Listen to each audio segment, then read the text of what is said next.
Generally, you said feminism is neutral. Here's what actually happened. The foundation of all knowledge. I'm really mad that what difference does it make, right? What Stop.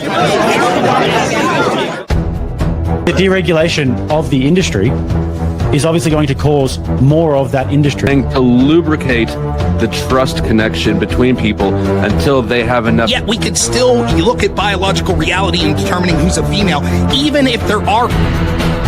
Why don't you denounce feminism the same way you're denouncing capitalism? If you don't... For something to be objective, it needs to be verifiable. And you can't verify... If I make a claim as a political pundit, it is true that I definitely could be wrong. Yeah, you're promoting, right? Ideologies that make feminist politics, right? This is my ideology. Yeah, but... So, 2015, anyone go back and watch the footage? The first GOP debate. Cool, Robert. Oh, that? With a crowbar, you said. Let's go.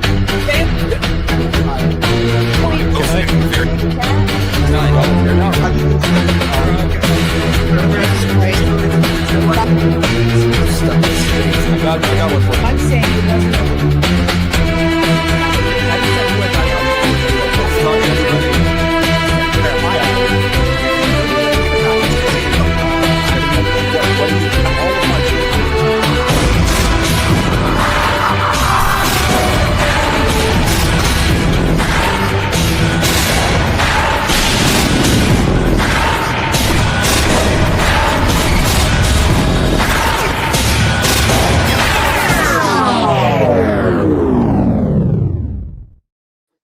Hot diggity dog. I really like that new intro. A couple more tweaks on it, and I will be super, super excited for it.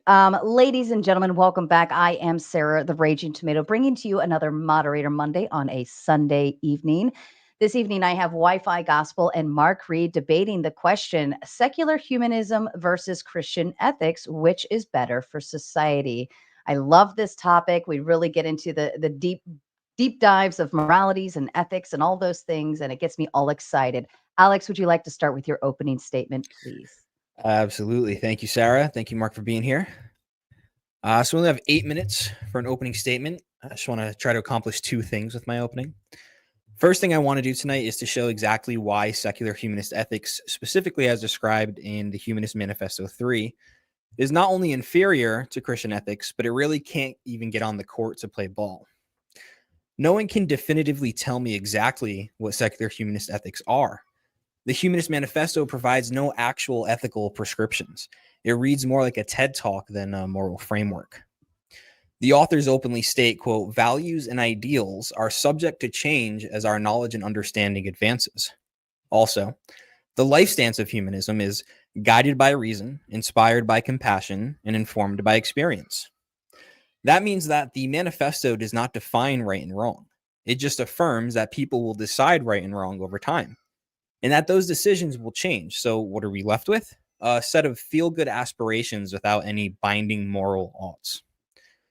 This means you can have two secular humanists, both appealing to the same document, come to opposite conclusions. One says euthanasia is compassionate and therefore ethical.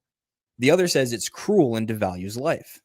Both are inspired by compassion, both appeal to human experience, and there's nothing in the manifesto to say who's right.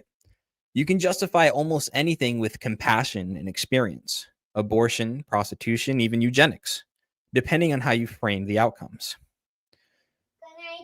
Good night, buddy. I love you. Christian ethics. It's okay. I only had a bet doing Jeff your whole entire life. Thank you. You too, buddy. Love you. Maybe stop the time for this. I don't think this is part of the argument. Okay. Yeah. It's okay, Alex. Don't worry.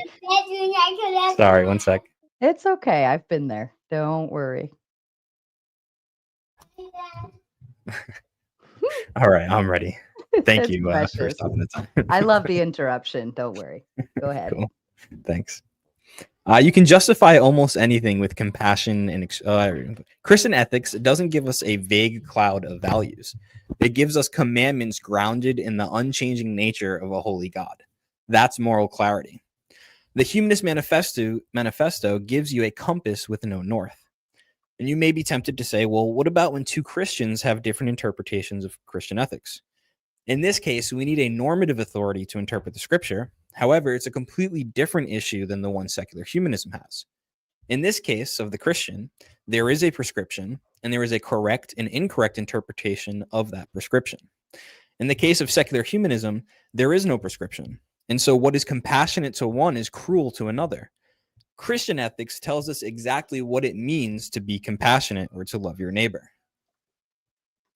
The Humanist Manifesto doesn't tell you what to do. It tells you to figure it out and then change your mind later. The first question for my opponent tonight is this. Can you use the Humanist Manifesto to denounce the following prescriptions that are based off the manifesto itself? Here's one.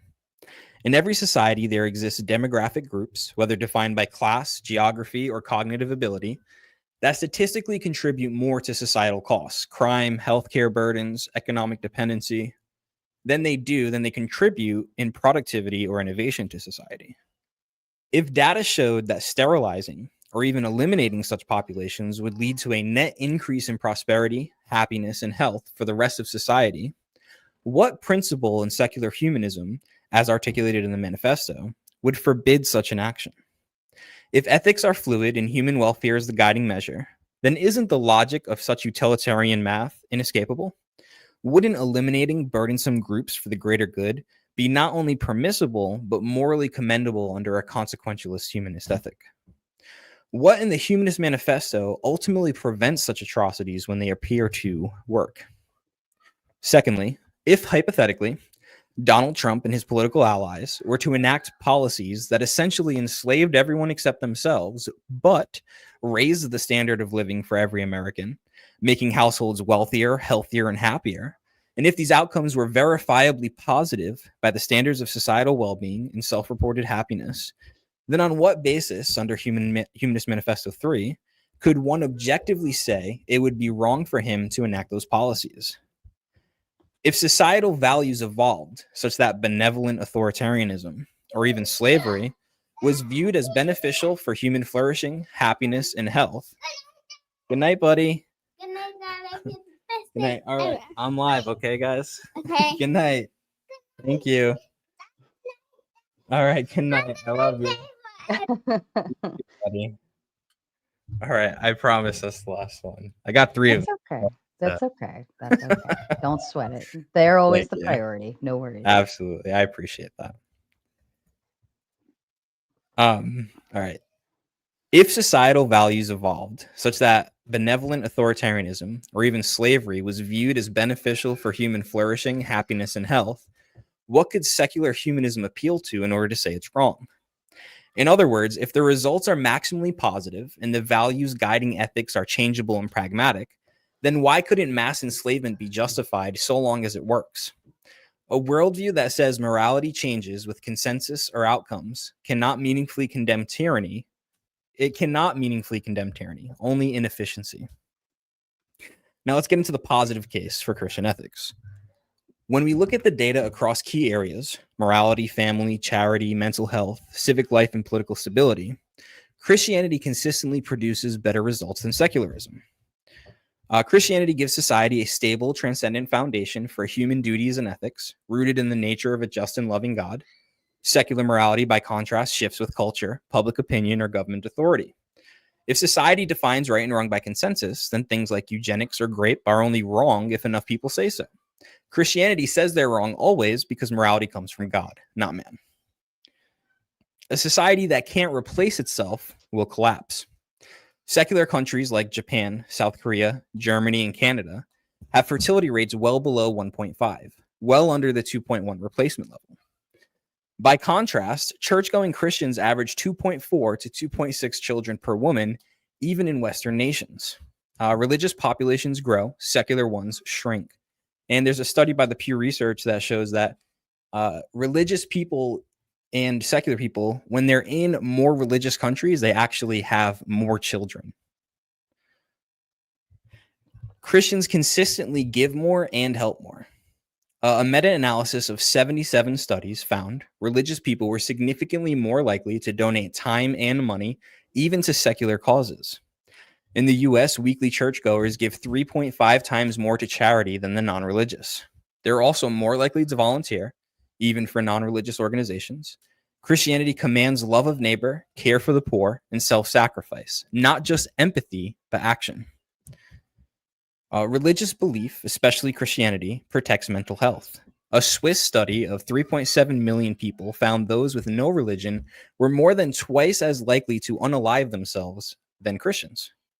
Multiple meta-analysis confirm that religious people experience lower depression, less anxiety, and greater life satisfaction.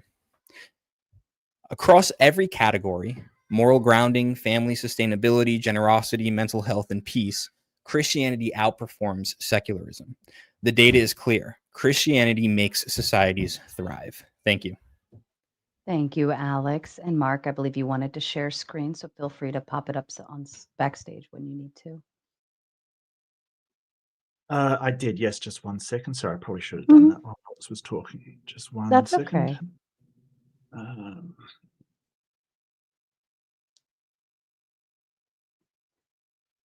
There we go. Oops. There we go. Okay, just tell me when you've got everything up and I will begin. Yep, you're up and running. All set. Fantastic. Hello, my name's Mark Reid, and I'll be taking the secular humanist side of the debate today. I want to thank Sarah for moderating. I want to thank Alex for being here and you for giving me your time and listening to my side of the debate on opposition to the Christian side. Now, I guess the first thing is secular humanism has been vastly misunderstood and perhaps vastly misrepresented by a lot of people in the debate community. I want to clear that up and make sure they understand what secular humanism is and why it will not persecute or destroy religions and why so many institutions around the world are in support of it. So secular humanism, are my slides going? I hope so. I only see just the main, it looks like the title page. Sorry, give me 1 second. I just have to figure out why this isn't working. That one? Yeah, that's better. Yep. Okay, so secular humanism has been called a religion. I think this is inaccurate. It's a philosophy and a moral system, but there's no real identifiable focus of worship or veneration, so it would not be correct to call it a religion. Now, it is true that there is theistic humanism as well, with the goal of secular human and theistic humanism, or believing in a god and humanism, are quite similar, only they're motivated by different reasons. So it's important to note that the main attribute of secular humanism is the humanism part, not the secular part. So what's humanism all about? It's about human well-being. That's basically it. Now, human well-being can cover a lot. There's physical well-being, psychological well-being, societal well-being. Now, it is important to a secular humanist to understand the balance between all of them. You can't have well people in an unwell society, and you can't have a well society without well people in it. I'll go more into this balance, but for now, just understand that there is one thing central pillar of this debate. If you are not talking about human well-being, then you are not talking about secular humanism. And I really want to underscore this. So if you're talking about harming people or hurting people, if you're talking about things that would cause suffering, then you are not talking about something that would be endorsed by secular humanism. Okay? With that said, secular humanism uses utilitarianism, with the utility being human well-being. This is a complex consequentialist system which seeks to evaluate whether any act could reasonably lead to human well-being or lead to human suffering. This provides a framework to evaluate actions in the virtue of how it serves the well-being of people and the society. Do note that one of the goals of secular humanism is the well-being of society. What gets to a healthy, content society without causing suffering in people. A lot of this is based upon the pro-social guides provided by our natural emotions of empathy and reciprocity. Empathy tells us how others feel. Reciprocity gives us an idea of when actions will cause antisocial behaviors. So what do secular humanists want? Secular humanists believe people should have the freedom to be able to seek development and contentment in life. If that does not harm or oppress others in doing so, we seek to abolish religion or destroy religious belief if that religion is helping people instead of harming them. Sorry, we do not seek to abolish religion if that religion is helping people rather than harming them. No religion should have authority in society that will lead to religious wars, strife, and fighting, causing harm to societies and members of that society. All religions are given equal rights, just as all humans retain equal rights. We believe anyone's religious belief does not give them the authority to oppress anyone else, just as someone else's religious belief give them the authority to oppress yours. So how do we tell if something is doing harm? Well, this is where science steps in. Science for the last 100 years has been the best methodology for discovering what is fact and what is fiction. We know science is capable of this, as it had produced the most accurate representation of the world around us that we can use to do everything from make planes fly to allow people on the other side of the earth to communicate. Now, you may think that a God created science and we cannot agree on that. However, everyone uses the products of science in their lives daily. So I hope we can agree on its effectiveness and consistency. Now, science doesn't tell us how to use it or which is the right or wrong way to use it, and that's where we need morality like what secular humanism provides. So we're essentially using this to show the necessity for psychological needs addressed and met, and we have more room for the psychological and physical needs. A person with no food or water will not be concerned with psychological needs. They need to take care of that first. So we have sort of an overlapping hierarchy of what's important to people. Now, the ones down in the physiology are going to be your rights, your right to bodily autonomy, your right to safety and security, things like this. And we can determine these rights from what people need to be well, as opposed to what adds to their well-being. So we can generate rights from needs versus wants in society, and psychologists do this all the time. We can also evaluate well-being with sociology, making statistical analysis and given a large enough sample size, accurately model happiness on a country or even global scale. Do note that greatest happiness in the greatest happiness principle, where we try to maximize this, doesn't mean that fleeting joy that comes by. It just means satisfaction, life satisfaction. So this is sort of why secular humanism is so much better than things like Christianity, because it actually will use these metrics to measure it instead of just asserting you have to be happy under its regime. Okay, so Christianity, first off, it has the authority problem. It basically claims ultimate authority without demonstration or consideration. In secular humanism, the authority lies in humans, people, in the formation of a social contract, mutual respect. Christianity does not do that. It always seeks to impose itself through assertions of authority. Of course, not all Christian denominations are like this. However, generally, religion will lead to intolerance, persecutions, oppression, and violence. And there is a lot of evidence to support this. We have the Crusades. Some of the Crusades were defensive, but not all of them. There was a doctrine, bellum sacrum, or holy war, that gave them leeway to attack anybody that was not Christian. They also ended up destroying a large number of Jewish communities along the Rhine in doing this. They were put to the sword or had their impurities literally burnt away. Nice stuff, real moral. The Inquisitions, no one ever expects the Spanish Inquisition. They didn't just perpetrate this against other religions, they also did it against Christians that seemed to be a threat to the social order. Torture, killing, brutalization. They thought they were doing the work of the Lord under this assertion of authority. The Spanish conquest. So this is due to the doctrine of discovery. It was a doctrine perpetrated by the Roman Catholic Church that basically told people that if somebody wasn't Christian in a land, nobody occupied that land and they had a right to go in and seize it by force.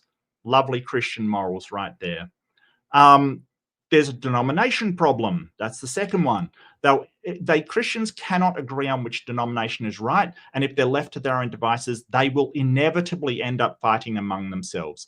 This is why secular humanism is needed, because when Christians are given authority over others, the other denominations will not accept it, and the Christian denomination that has all the power will persecute all of the other ones. The only solution is to make the denominations equal and give them the same rights and benefits as all the other denominations.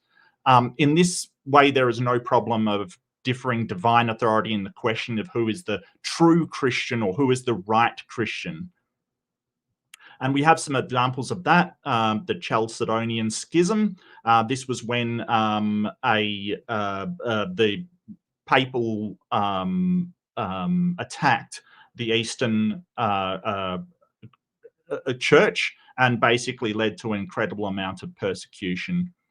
The Albigensian Crusade, that was a crusade against the Cathars, who were actually a non-Trinitarian Catholic group. The Roman Catholic Church slaughtered all of the Cathars. It's basically one of the first genocides of the second millennium, and it was carried out by Christians in the service of God who were, destroying the heretics. The Great Schism, that was, of course, the Catholic Church against the Protestants. It led to, that's the Eastern Orthodox schism. So all of these are not just Christians persecuting other religions, but Christians persecuting Christians. So I really want to talk about why humans have to cooperate and exercise pro-social behavior. The more we learn about where we are, the more obvious it seems that we're in a precarious position. Now, you may or may not agree, but secular humanists do not believe that any supernatural being is coming to save us. No God is going to take us to anything better. Secular humanists believe it's up to humans and humans alone to ensure our survival on this planet, or to stupidly cause our species to go extinct. We do not know what it will take to nurture humanity on this incredibly important journey, but it is possible we may very well need every single one of us working together for the benefit of all in order to survive. The simple fact is that secular humanism seeks to have a flourishing, happy societies where all people are treated well, while Christianity wants to force society to its benefit, to its particular dogma, while marginalizing, persecuting, and even exterminating those that do not believe. That should tell you everything you need to know about which is better for society in general. Thank you. Perfect. Lovely. Thank you so much, Mark. And for all of the viewers, don't forget, we're going to get through this debate with the open dialogue. Then we will do closing statements. We will read and respond to your kind super chats that come in. And then, of course, per usual, we will go into open panel dumpster fire. So if you do have something to add to this conversation, hang tight. And towards the end, we will drop the link, and you're welcome to come on stage and bite back, I guess. Gentlemen, I leave the floor open to you. Awesome. I have a couple. Sure. Thank you. So basically, I asked a question about prescriptions. Do you deny the Humanist Manifesto, or do you agree with it? No, I agree with it. Sure. Cool. So I just have a couple questions then, based on the scenarios I gave, the two scenarios. The first one, yeah. So I'm sure we both agree that society should be safer, healthier, and more prosperous, right? Mm-hmm. And we use data.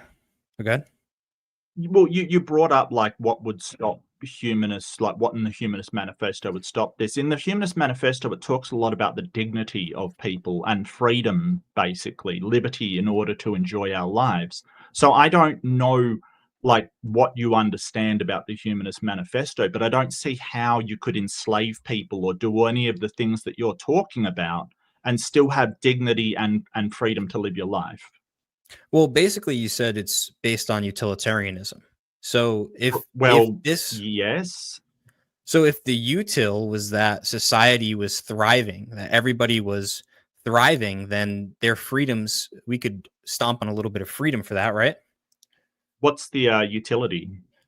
So let's see here. If we could imagine that data showed that a certain group, based on region, income, or intelligence, I asked a question. Oh wait, I thought you were saying Do you what know the what the utility is. utility is? Yeah. In utilitarianism?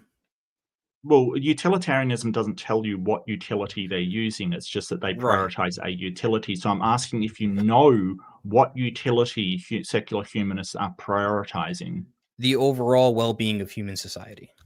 No, What would it be then? it would be human well-being. So yeah, you could chain up people and basically, do all of this stuff to make the society flourish, but people would not be well.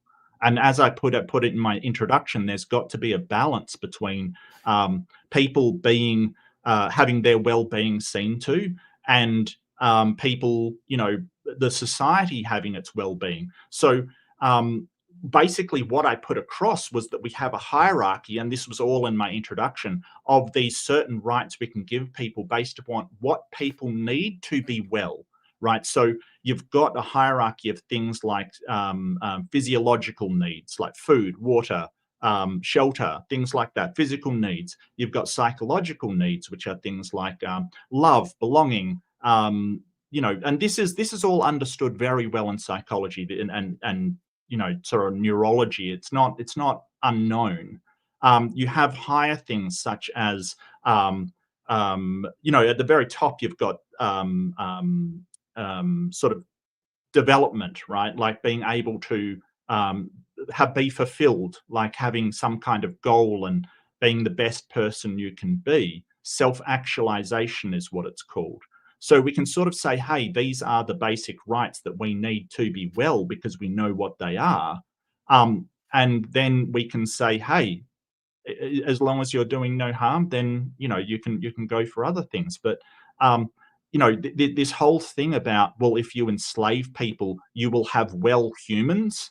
I don't think that's the case. Okay, but I think they'll be very unwell. If all of those metrics are met, and the only thing is that you're enslaved, such as, I have an example here. That you can't pick your job, you can't pick where you live, stuff like that, where your freedoms are highly limited. But all of those other metrics are met. You have high life satisfaction, you're wealthy, you're prosperous, everybody's happy, you get 4 days off a week. Like, all of this stuff is great, except you have very limited freedom in what you can do with your hobbies and your work. Wouldn't that be under secular humanism? No. Why not?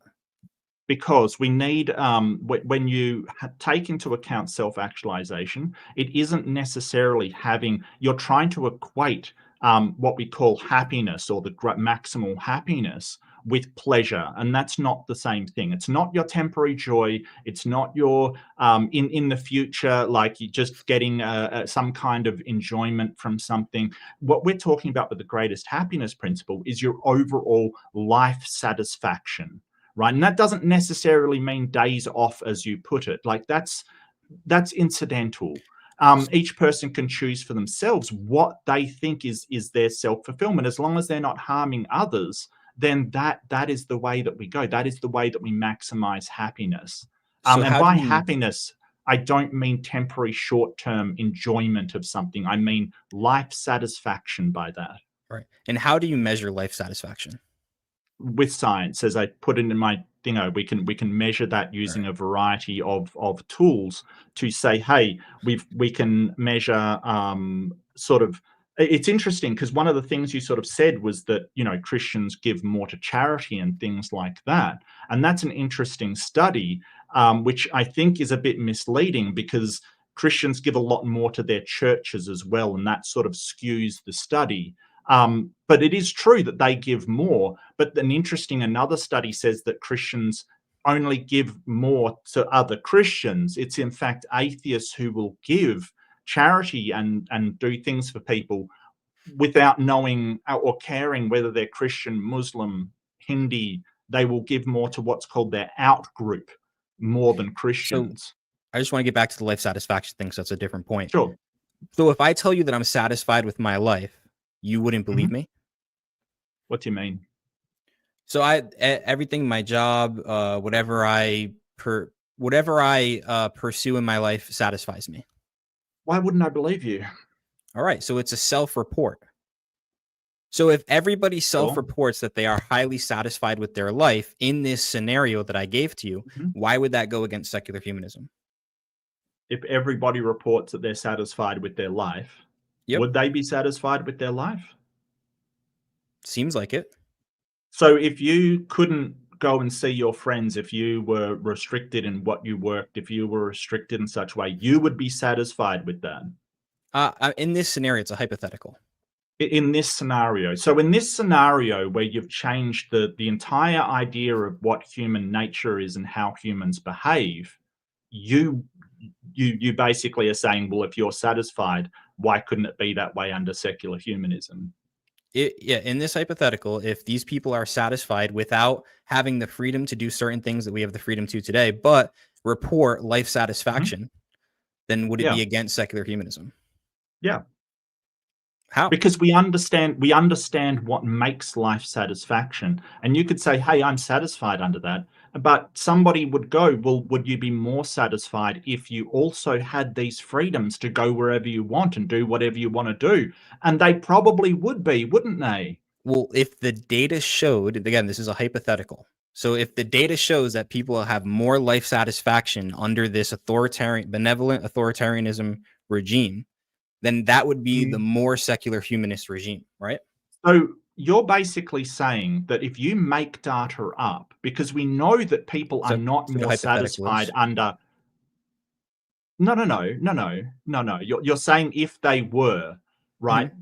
The thing is that we know from studying dictatorships that people are not more satisfied under them. So you're basically saying if reality somehow changes, that people become more satisfied being oppressed. I mean, in this magical world somewhere, that reality changes and people are suddenly happy at being oppressed and have violence used against them and you know, all of this stuff, then yeah, maybe that would be acceptable, but we don't live in that reality, Alex. So, you know, well, I want to ask you a question. I want to ask you a question.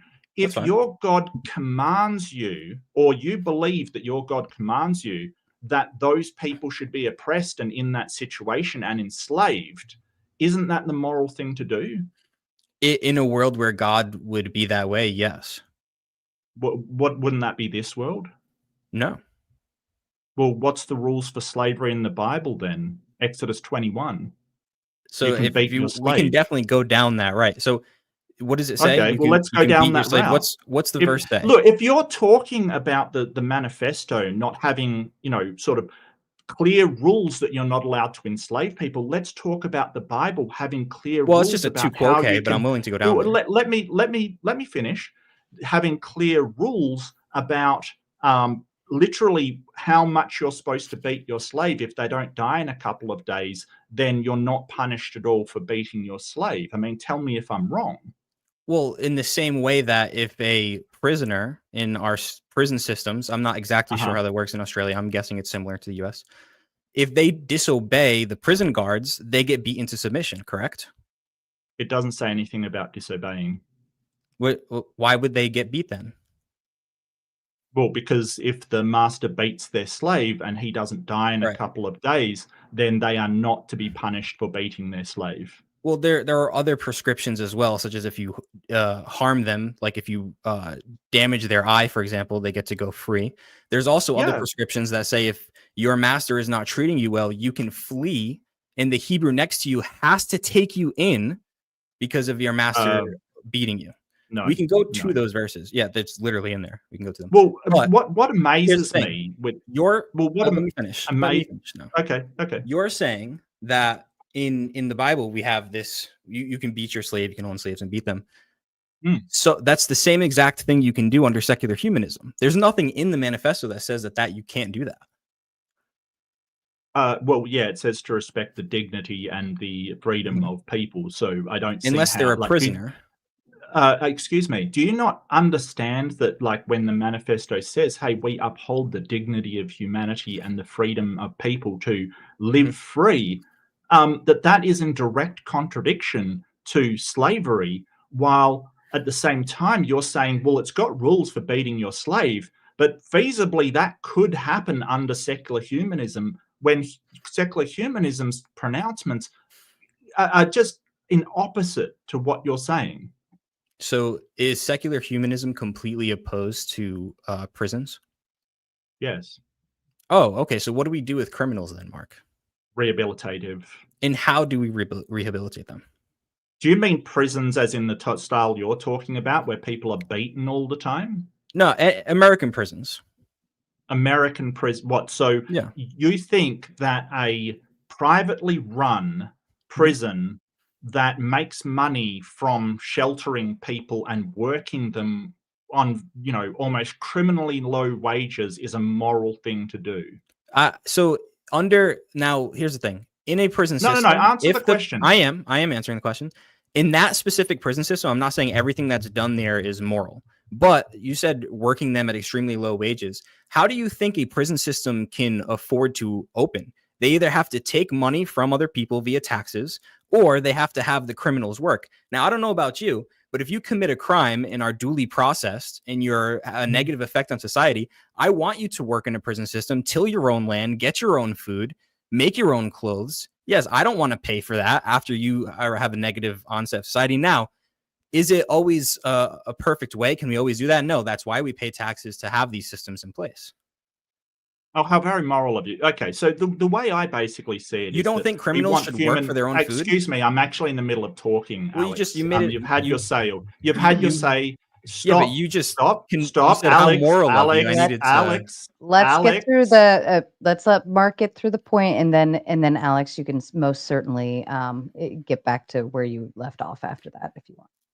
So under secular humanism, opposed to this Christian doctrine of authoritarianism, basically we would just say, hey, what we're after is human well-being. And we know through studies and science and the examples of other countries that rehabilitative prisons that are run in order to stop and give people a chance not to be criminals anymore are way more effective than the punitive idea, the punishment systems of the US that also use private prisons. So they have no compulsion to rehabilitate people because they make money from people going back into the system. What secular humanists do is they look at what provides the well-being for humans, including criminals, not let's make them, suffer, because that leads to reoffending and the recidivism rates that we see in the US, which are absolutely out of control. So that's the difference. It's not about punishing them in prison. It's about rehabilitating them into society and providing them with another option. Not, we understand this through psychology. So, here is a classic example of why Christian sort of ethics is really bad, because you're still working under eye for an eye. Punish these people, make them suffer. It doesn't actually help if your goal is to have less crime. What does help? Rehabilitation. See, this is a problem, because when you talk for long periods of time, you throw out like 5 different points. So I'm going to try to remember all of them and address them now. 1, you said how moral of you. Don't answer yet, because I want to get through all of this. Do you believe that criminals shouldn't work for their food? I think that's pretty obvious. 2, you said that if you have a punitive system, then that doesn't mean less crime because of recidivism. I would ask you a second question. Remember these, because I have to get through all the points. We can't just go back and forth here. That you would have to say that having high punishments for crime doesn't deter criminals. So like, for example, the death penalty, if you have the death penalty for certain crimes, that's going to deter people from committing that crime regardless of recidivism. And then there was a third point you said, rehabilitative prisons. These systems do not operate apart from slavery. The state owns these people. They tell them when they can go to bed, what time they can eat, what they can eat. They tell them what's appropriate behavior and what's inappropriate behavior. And if in a rehabilitative prison, somebody acts out of line and they get physical, or they start swearing and yelling and going crazy, they will get pinned to the ground, handcuffed, and thrown in a cell. So you don't escape this problem, Mark. Go ahead. Okay, so first off, the working for your food, I'm all in favor of sort of prisoners being given opportunity to do work programs in order to build up something to reintegrate with society. I'm all in favor of that. But working for your food and working for the profit of a company are two totally separate things. And you're already supporting this. It does not mean less crime. Yes, the statistics show that if like countries like Denmark, like Finland, like Sweden, Norway, these rehabilitative systems do produce less crime because people are given more of an opportunity to be a productive member of society. Death penalty does not help. It does not help in the slightest. We can tell from the death penalty that A, it's more expensive. B, it doesn't actually work in preventing crime. You would think it does, but it doesn't. State owns people. No, they don't. They never own them. They are guardians for them while they are incarcerated. It's not a matter of ownership. No one is ever owned by the state. And that's a really important point that you've completely missed. And it sort of shows just how under this idea of Christianity you are, that you think that the state owns people. It does not. Those prisoners still have the same rights as everybody else. So they can't be, as the Bible says, beaten into an inch of your life without, it being absolutely necessary in order for them to stop doing harm to others. That's incorrect. All right. So working for the profit of a company, you realize that even a rehabilitative prison system, it needs prison guards, especially rehabilitative. I mean, they have much more drain on resources than a punitive system. They need a lot more therapists and nurses, all of these things, right? And I'm not saying all of that's bad, right? There's a happy middle ground, I'm sure, where you wouldn't say everything that these rehabilitative prisons do is good. I wouldn't say everything that these punitive systems do is good either. But when they're working, like, these people have to be paid. These prison guards, administration, all of these people have to be paid. So they are working for the profit of an organization. It just could happen to be a government organization. Just because it's not a private company making profit doesn't escape the economic benefit. I would like to see the statistics that say the death penalty doesn't stop criminals. There was a phenomenal debate on Sarah's channel about a week ago, I think. Rachel Wilson was a part of it, and Mateus, I think, against two other people. I suggest everybody go watch that and make up their mind about the death penalty. The states own people. What would make it so that if I had somebody in my house, they could not leave, they could not have a family, they could not see their existing family unless I made it okay. I had to tell them when to go to bed, how much time they could be outside. Would you say that I owned this person? No, you'd certainly be detaining them, though. So would I have possession of this person? No. Could you sell them? What if I did? What if I found a black market and I sold them on it? Can Would I prisons then sell people? They do, yeah. They sell people. You think all the prisons time sell people? Absolutely. Really? Yes. When there's a prisoner, right, a gang leader. Where can I buy a prisoner from? Yeah, you just have to have the proper license. Oh, so I can go online and I can buy somebody right now, can I? You have to set up a private prison system, and then you have to get certain licenses. You have to get approved. Then you have to get the funds, probably some investors. And then what you do when you're starting out a private prison, in order to get people in, you go to the prisons that have the hardest criminals, and you go and you see them and you say, hey, I will take these people off of your hand. You just have to sell them to me. I need $100,000 for that prisoner. I'll take care of him. And this is the prison system that you're claiming is moral. I never said it was 100% moral. I'm just saying the state owns these people. Well, there's no ifs, ands, or buts about it. No, they don't own people. They still have rights under no, law. They don't have all the same rights, by the way. They lose almost all of their rights. Well, no, they do. Some of the rights are they're left? not allowed to be confined under due process of law. Like, so you can't just, it's illegal to just, I don't know, send somebody to a South American country on a whim. That's against the law. Okay. So they do still have rights, even though they are prisoners.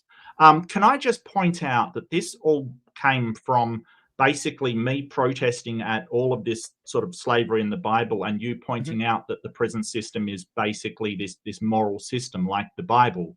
And so you're now defending. Well, are you defending the prison system, or are you saying, hey, I'm showing Right. you that whether it's a punitive system or a rehabilitative system of prison, which you believe more in, either way, it's slavery. And there's no ifs, ands, or buts about it. You can't get around Yeah, it. no. So you're condemning me for something you approve of. You're just inconsistent with your worldview. Well, again, that's a tu quo quo fallacy, and No, you also started the tu quo quo. No. I pointed out the Bible, and you said, "Hey, well, prisons." It No, does. You brought. I up asked the you a question. prisons. You said, "Wait, let's talk about the Bible." Sure. That's how this all started. Yeah. But we're not debating prisons at the moment. We're debating Right. secular humanism Yeah, I versus agree. Let's get off this Christianity, which topic. is the most moral. So in the Bible, you can own people as property. Nowhere under secular getting off of this humanism topic. would that be acceptable at all. Except Well, I know for you all want the to points get I off provided. horrendous. I know you want to get off the horrendous immorality in the Bible. You just said but let's that's get off sort of this topic. central to your Christianity claim. No, you just said let's get off this topic, and I agreed with you. No, If you want to stay, we can stay here the whole point debate because out it looks great for me. that Alex is now sort of, defending a prison system that nobody in secular humanism would approve of. It in every country. In this country, I'm not sure how it's viewed in the US. I don't think he's even right about prisons in the US, that the prison owns that person and can sell them to other prisons. I don't even think that's true. You also don't have to have the right to sell something in order to own it. Like what? So museums do this all of the time. Somebody gifts them something. The museum retains ownership of it without the right to sell it. Yeah, that's a very, very specific example. And if something's on but it's possible. license, well, no, the museum It's possible to own something without the right to sell it. Well, they don't own it if they're just displaying it on behalf of somebody else. No, they own it. It's a lease agreement. They're leasing it to this person. When you lease a car, do you own the car? Of course you do. You just there's a financial company that has interest in your property and can put a lien on it, but they don't own it. You do. You're responsible for it. If you lease a car, you don't own it. It's not your property. You're leasing it from some. I'm not sure if these terms mean something different in the US. It's weird.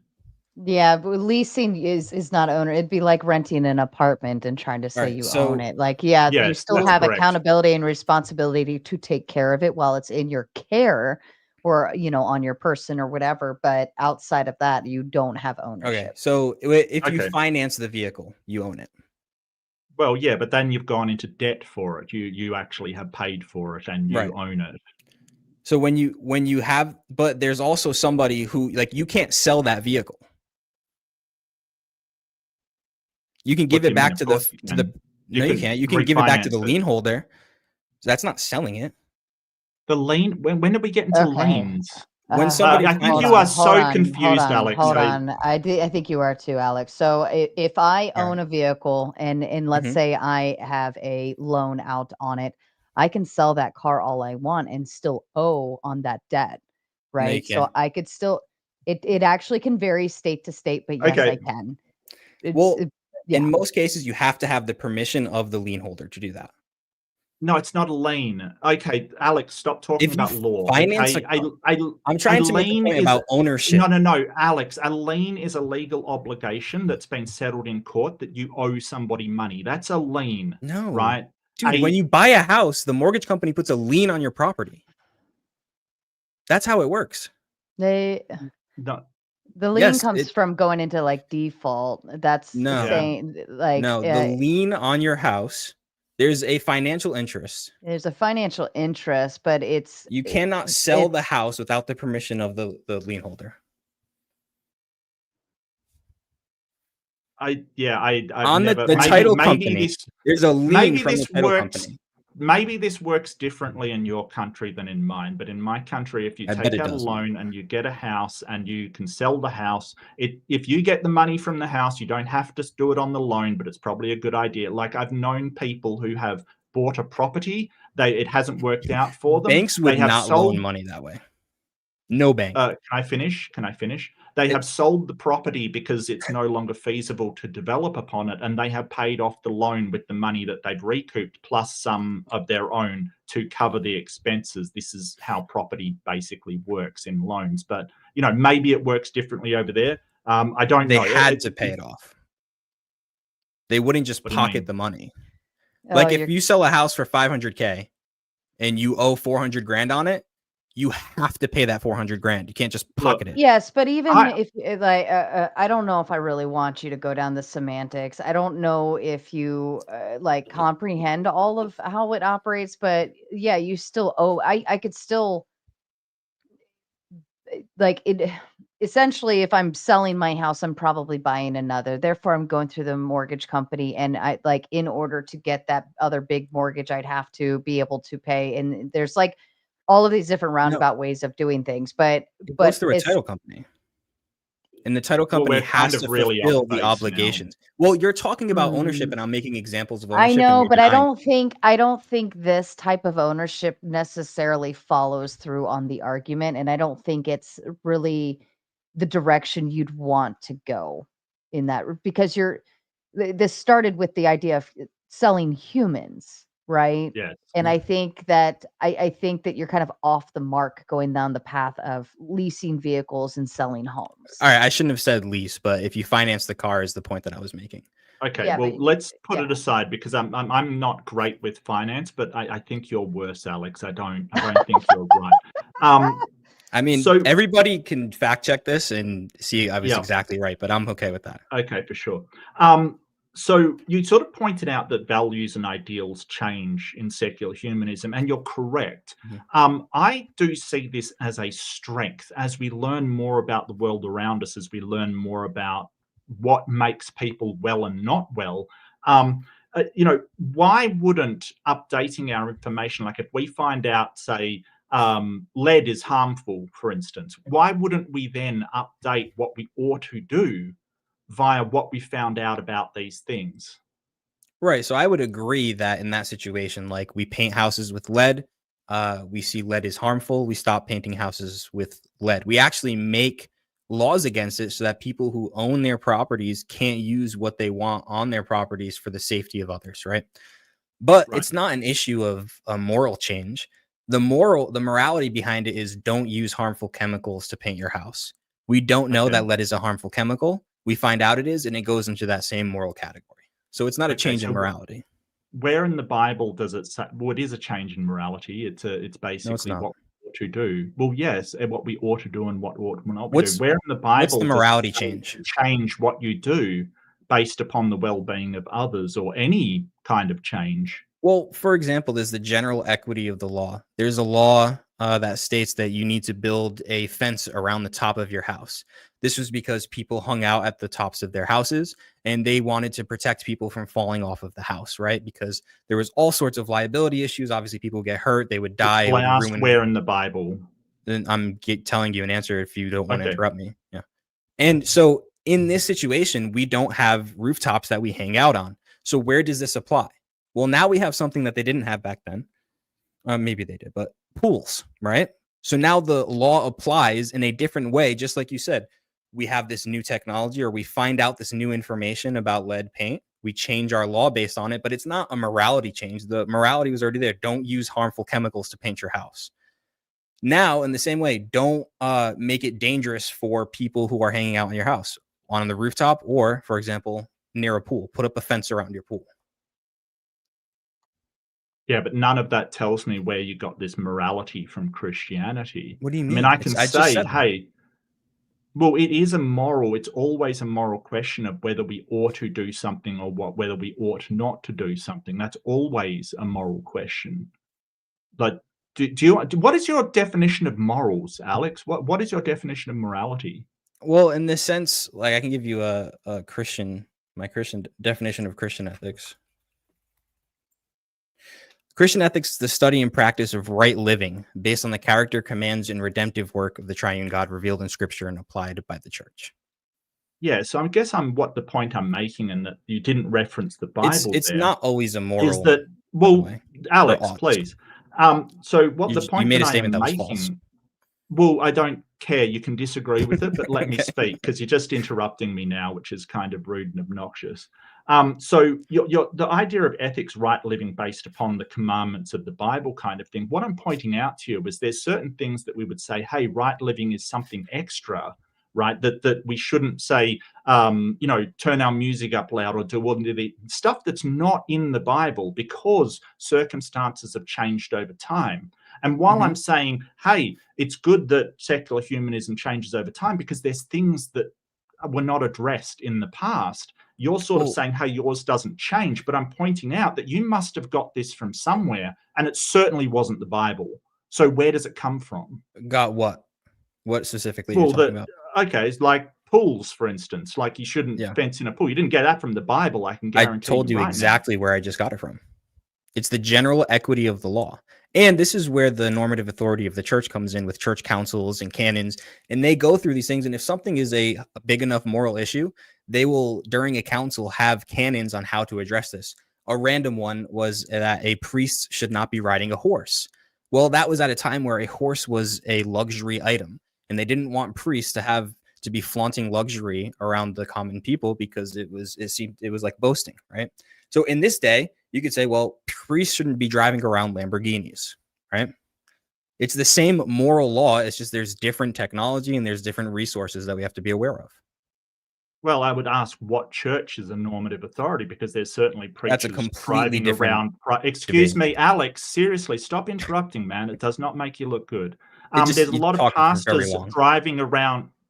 He only just started, Alex. It was 2 seconds. seconds. He did. He only said like 3 words and you interrupted him. Are you high? What the hell? Look, there's pastors driving around a lot of private planes who say that's perfectly fine and dandy. So which is the normative authority, and according to who? This is a completely separate debate. We've gotten so far off the topic. No, it's about Christian ethics. You've said there's a not normative what authority, church is the normative authority. which evaluates what the actual morality of a situation is. You said there's a normative authority, which is the church, and I'm asking you, which church is it? I mean, if you really want to go down here, we can. The Orthodox Church is the normative authority. Okay, you want to debate? You want to get into a debate about papism and the filioque too? While we're at it, no, Catholics disagree with that. Okay, but they still fall under the purview of Christian ethics. And there's very much agreement on these issues. This is so far off the topic of the debate. But if you say to a Catholic, well, the Orthodox Church or the patriarchs are the normative authority on all of these moral questions, they will say, no, the papacy is. Well, they would say to a degree. The pontiff is.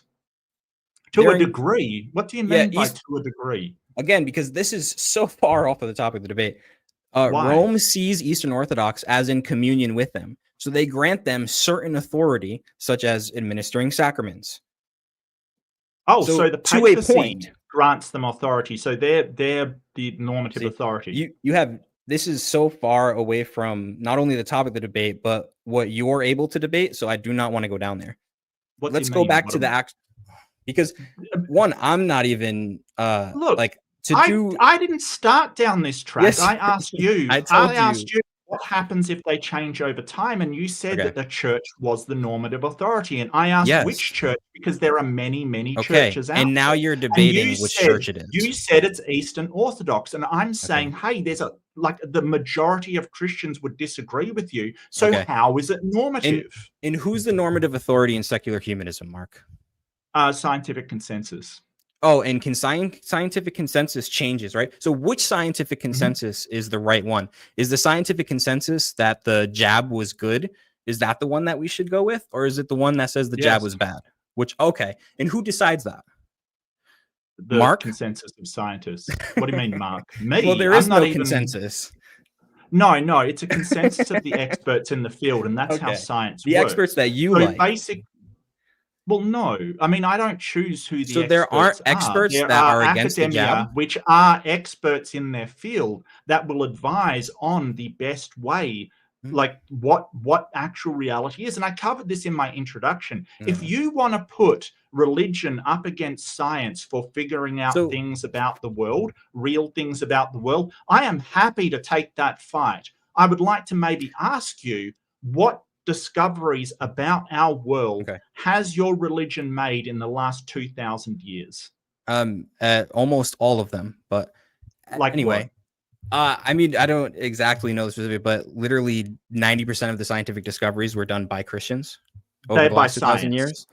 They're by science. All right, so secular humanism has a grip on science. You can only do science if you're a secular. Oh, okay. I didn't say that. No, I'm saying that then it's science neutral. is the most, excuse me, I'd like to answer. Science is the most effective way to find out about our reality. Whether or not you think it was Christians only doing it, which is just silly, but whatever, doesn't make it false in any way. What I'm telling you is we're looking to science to say, hey, what is the actual reality of this? And then saying what is the best for the well-being of people. You're saying that, hey, that doesn't matter. I'm going to go back to my authority of the church. And what I'm trying to get to is what kind of authority in our society do these priests actually have? Does science give you prescriptions? No. That's why you need something else. Perfect. So you don't go to science to give you morality. Thank you. Of course not. I go to secular humanism. Science just tells us about the world, right? It just describes the world. So, you know, we might discover and come up with a way to split an atom. Now, science doesn't tell us where, that's hilarious. Look, I got to point that out. That's actually hilarious. It doesn't tell us whether to make a nuclear power plant or a nuclear bomb. Okay, this is where we need more morality. And this is what I'm saying, that we can look to science and say, hey, it describes the world. We can use that for the benefit of human well-being. So if you just say, hey, I'm going to do whatever science discovers, that's probably a really bad idea. But if you say, hey, I want to develop this science and implement it in a way that provides for human well-being, then that is a moral system. Yeah, but in what sense does a Christian ethics system not apply science? Well, if it contradicts the science, you guys, you know, if it contradicts secular science, humanism would you contradicts believe science the all the time. patriarchs, or would it if you patriarchs say, hey, that is something we don't want to do? And there's a long history of this throughout the Christian church. It's a For category instance, error. No. For Yes, instance, I can the explain papacy why. basically taking, You're not gonna let me. telling people in Africa that there's witches, and then that caused a lot of people to be, you know, burnt at the stake, basically. They also told people in Africa that the condoms help spread the AIDS virus. That was a bit of a problem as well. So if the science does conflict with their preconceived religious belief, yeah, they'll drop the science. I've got a vast history of And that. same with you. The science says that life begins at conception, but you're okay with abortion, right, Mark? Yeah. Okay, so you go against the science too when it's convenient for you. No, because that's a matter of personal autonomy, bodily autonomy. So even though somebody is breaking bodily into autonomy my a house, scientific can I fact? talk, or is you just talk over me? Alex, these no, outright claims that are Alex, just nonsense. Alex, you asked him a question and you have to let him answer it. Yeah. I know you don't like the answers, but you've got to at least allow me the time to answer. If you've got somebody breaking into your house, that's certainly a life. And if they think that they're going to kill me, I can kill them for sure. They've entered my property. They basically infringed on my rights. That is something I'm allowed to do if I feel like my life is in danger. Now, the same is true of somebody that has somebody that's using their body for a purpose that they don't want it used for. That is bodily autonomy. It doesn't matter whether it's a life or not. It matters whether or not they have the right to preserve their bodily autonomy. So there is nothing unscientific about that. It's a matter of morality. Right. And this is secular humanism. You see your children as parasites. What do you mean? That infringing on your personal bodily autonomy because you decided to have sex with somebody. Is so you somebody see them as breaking parasites. into my house? Is someone breaking into my house a parasite? And no, and neither is a child, Okay, by then, the way. Well, yeah, then I don't think they're a parasite. You just said it. You said they were infringing When? on your bodily autonomy, right? Yes, they living are, inside yeah. your body. Yeah. Well, unless you consent, sure. That's the whole point. If you consent to it, it's not a problem. Yeah, as long as you want the child. If you don't want them, fuck them. Anyway, I didn't say that. I would like to get back to my second. Well, it's interesting because you bring up abortion, and I do. So have you a can point to interrupt make me, about but I can't abortion. interrupt you. That's fine. Okay. Well, I do want to make a point about this, but go on, Alex. You can make a point about this because I want to move on to my second hypothetical that I had in my opening. Okay, well, I'll make a point quickly. It'd be nice if the Christians, instead of, I don't know, lobbying the government to take away women's bodily autonomy, and they're, causing them to die out on tables because they can't get, entropic pregnancies taken away. It'd be really nice if they spent all that money like developing, a womb or something, an artificial womb or something like that, but they don't. So why not? Well, Christians literally foster the most children. They donate the most money to all of these places. But that's a different issue, I guess. Well, it If doesn't answer my well, question. what do you mean? You didn't even ask a question. I You did. just I went on a said, monologue well, no, and no. talked I about how asked, you like, don't like Christians because they want mothers to stop unaliving their own children. is that what I said? It's pretty much what you said. Yeah, they instead of lobbying against no, women's rights to hang unalive on. their own children. Take it down a notch, Alex, 'cause I don't think you're listening to me. Like, that summation of what just happened is so far askew from what just actually happened. I don't Did you like or what I did you not said. say? Go ahead.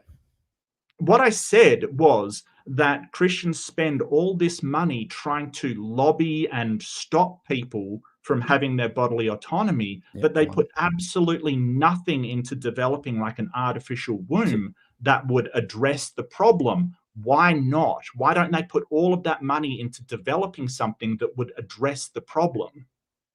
One, I don't know the specifics of which research teams and companies think that a artificial womb is even viable because we can't even make a baby live outside the womb after 20 something weeks. So I don't even know if that's on the table. But secondly, I don't know how I misrepresented what you said. You think it's mother's autonomy. I think it's unaliving their own children. That's why I phrased it that way. So I got that part right. The second part I got right was you said that why don't Christians focus on efforts to help these children? You said it in a different way of an artificial womb. I just said as they do. Most of the places that help these children and these mothers receive funds from Christians. Christians are the people donating to these places. Now, I would like to get to this second hypothetical, if you don't mind. Okay, sure. All right. So, all right. So if I don't know why I use Trump so much. All right, no, I didn't use it. All right, so if there was, we went over the slavery one. This has to do with eugenics. If the data shows that a certain group based on region, income, or intelligence consistently draws more from public resources than it gives back, and the same group shows higher rates of crime, poverty, and long-term social dependence, and efforts to reverse these trends have failed, if researchers find that forced sterilization dramatically reduces these burdens, less suffering, less poverty, fewer crimes, society flourishes. What in the Humanist Manifesto says that this is immoral? Autonomy. Okay, so if it violates anybody's autonomy, even for the sake of human flourishing, we can't do it. That's correct. Okay. So even one person. So, well, I'm just sort of going over like if you basically have the dignity of humans and their freedom being upheld or their autonomy being upheld, you need consent in order to do anything to them. Take their blood, for instance, you need consent to do that. Like it's kind of wild at the moment that you're saying, hey, what would prevent that? And it's like, well, what would prevent it if your God told you to do it? well, hold on. Before you start asking me questions, I want to finish this line of reasoning. Okay. If this is perfect, Mark, you said if you're infringing on somebody's autonomy, then no matter what, even if it's beneficial to society, you can't do it, right? Well, it depends on the circumstances. If somebody breaks into my house and I infringe on their autonomy, then yeah, that's totally fine. Why? Because it promotes your flourishing? Because they're violating my rights, yes. Okay, so what if these people are violating the rights of society by not allowing them to flourish in the way that they could? What are the rights of society? Well, to flourish as a society. Is Everybody has the right to pursue happiness, the right to flourish. So I'm not familiar with this. It feels like now that you're making a straw man. If you want to go down this route, we definitely can. You said that secular humanism has nothing to do with supernatural. Down this route. You just went down here with rights. If you want to say that secular humanism is without supernaturalism, explain human rights. Where are they in nature, and where can I find them? Yeah, so this is explained a lot in The Social Contract by John Rawls. We basically have the power inherently laying in the hands of the people. Essentially, that is where power lays, and there is nothing a dictator can do if all of the people are against him. So essentially, what we do is we transfer authority to a government and do not transfer all of our rights. So it is what the people decide that the rights are, and we don't transfer that to the government. So essentially, it is a function of power that we have rights, because if the government violates it, they break the social contract. If they break the social contract, then that government will not, they have to enforce consent either by force or by consent of the people, like, getting the people's assent to that happening. Okay. And so rights are a social contract. Yeah, essentially, Okay. yeah. Which scientific experiment gives us these social contracts? I'm sorry, what? Which scientific experiment gives us these social contracts? Are you talking about sociology, like the things that they've done in sociology? I'm talking about a empirical scientific experiment that gives us Alex, these social you know contracts. that social constructs like money, it's like saying, well, which experiment gives us the value of money? It's a category error, because Right, you're so it's basically saying, hey, what empirical testing can we do on something that we've socially constructed by agreement between people? So money, for instance, is worth nothing, but we all agree that it's worth something. It's as stupid as asking, what's the scientific experiment on the value of money? So it's I'm supernatural. really sorry. Is money supernatural? Is it outside the realms of scientific experiment? Well, yeah, it's imaginary. Oh, so are imaginary things natural, Mark? Are imaginary things natural? Like I human don't rights? think. Okay, so human rights are not found within the realm of nature. So what does that have to do with secular humanism, Mark? I don't understand what you're trying to ask. You said that secular humanism has nothing to do with the supernatural, and yet human rights are supernatural. What? What's your definition of supernatural? Attributed to some force beyond scientific understanding or the laws of nature. The imagination is not beyond scientific understanding, and we understand what the imagination is. Is Okay, so where do Mario? human rights? Hang on. Is Super Mario Brothers supernatural? Well, no, it literally exists on a computer. But it's not natural, is it? Yes, it is. It literally is exists. natural. I mean, whether or not it's natural doesn't take apart from the fact that human rights are not natural, that they're supernatural, and that they have nothing to do with secular humanism. You can't claim to be a secular humanist. I think you're sort of rights mucking up like supernatural and abstractions, because abstractions we understand because they come from our own minds. You're sort of messing that up completely. It's like if I think of a snuffleupagus right now, then that's supernatural. I don't know how you get to that. Well, so human rights only exist in our thoughts? Well, because you can't do a scientific experiment on the snuffleupagus in my head, then it must be supernatural, Alex. Does the your argument. snuffleupagus exist in reality? Does I guess the question is like, at what point, when it's materialized outside of thought, is that where you're getting to, Alex? Well, when yeah, like because Super Mario Brothers is materialized, right? It's a video game. You can play it, you can touch it. It's got fiber optics and little lights, so it is a thing. Yeah. So I guess we're going from the thought process of when it's a thought to when it's materialized, correct? Yeah. Right. Okay. And I guess like social constructs, they're the same. They're materialized in some way. We codify them. We've written down the value of money. We have a currency that we put into place. All of this it doesn't make it supernatural. But I really want to go back to, if your God told you to do all of these things, right? What makes it immoral? Well, morality is based on God's law and his commands. So yes, if God were to tell me these things, of course we would do them. but that would go against his very nature, as prescribed, as he has revealed himself. Oh, sorry. So where does morality come from in your view? Is morality what God says it is, or is morality found somewhere else and God's relaying it to us? No, this is the Euthyphro dilemma, which is a false dilemma, Mhm. and you should know this by now, Mark. Okay, so what's the third option? That it's within God's nature.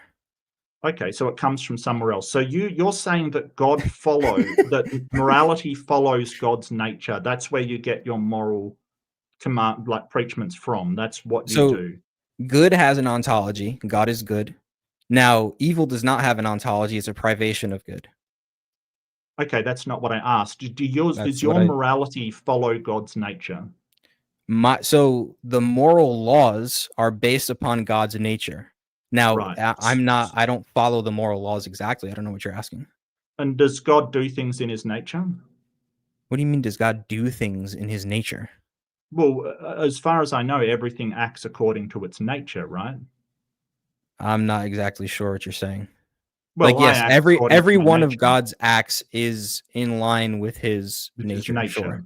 Yeah. So when he slaughtered the Amalekites and the Midianites and, ordered genocide committed on them, that must be a moral act because it is in his nature. If he So- does things in accordance with his nature, I'll just explain this for the audience. If he does things in accordance to his nature and slaughtering Midianites is in accordance to his nature, what makes slaughtering of somebody, if you think God commanded you to do it, what makes that immoral?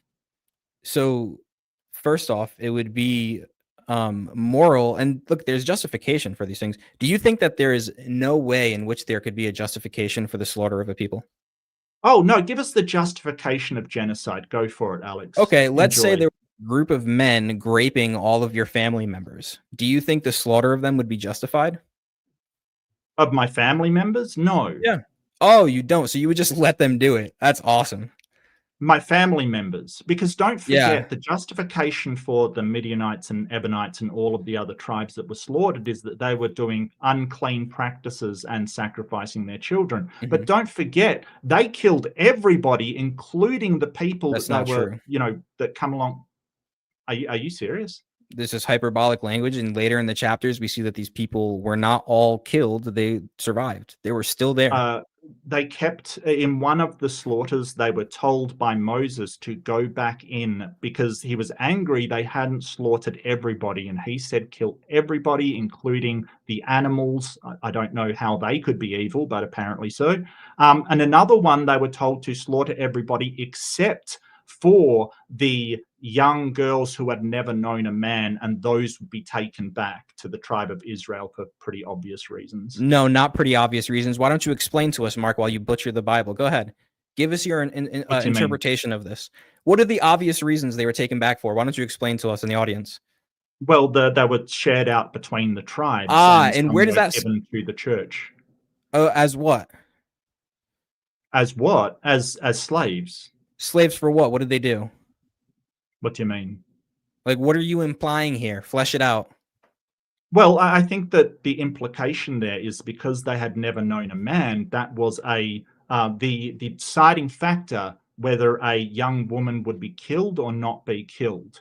And so they took all of the women that had not known a man back to their tribe. And I think that the obvious conclusion it's not obvious.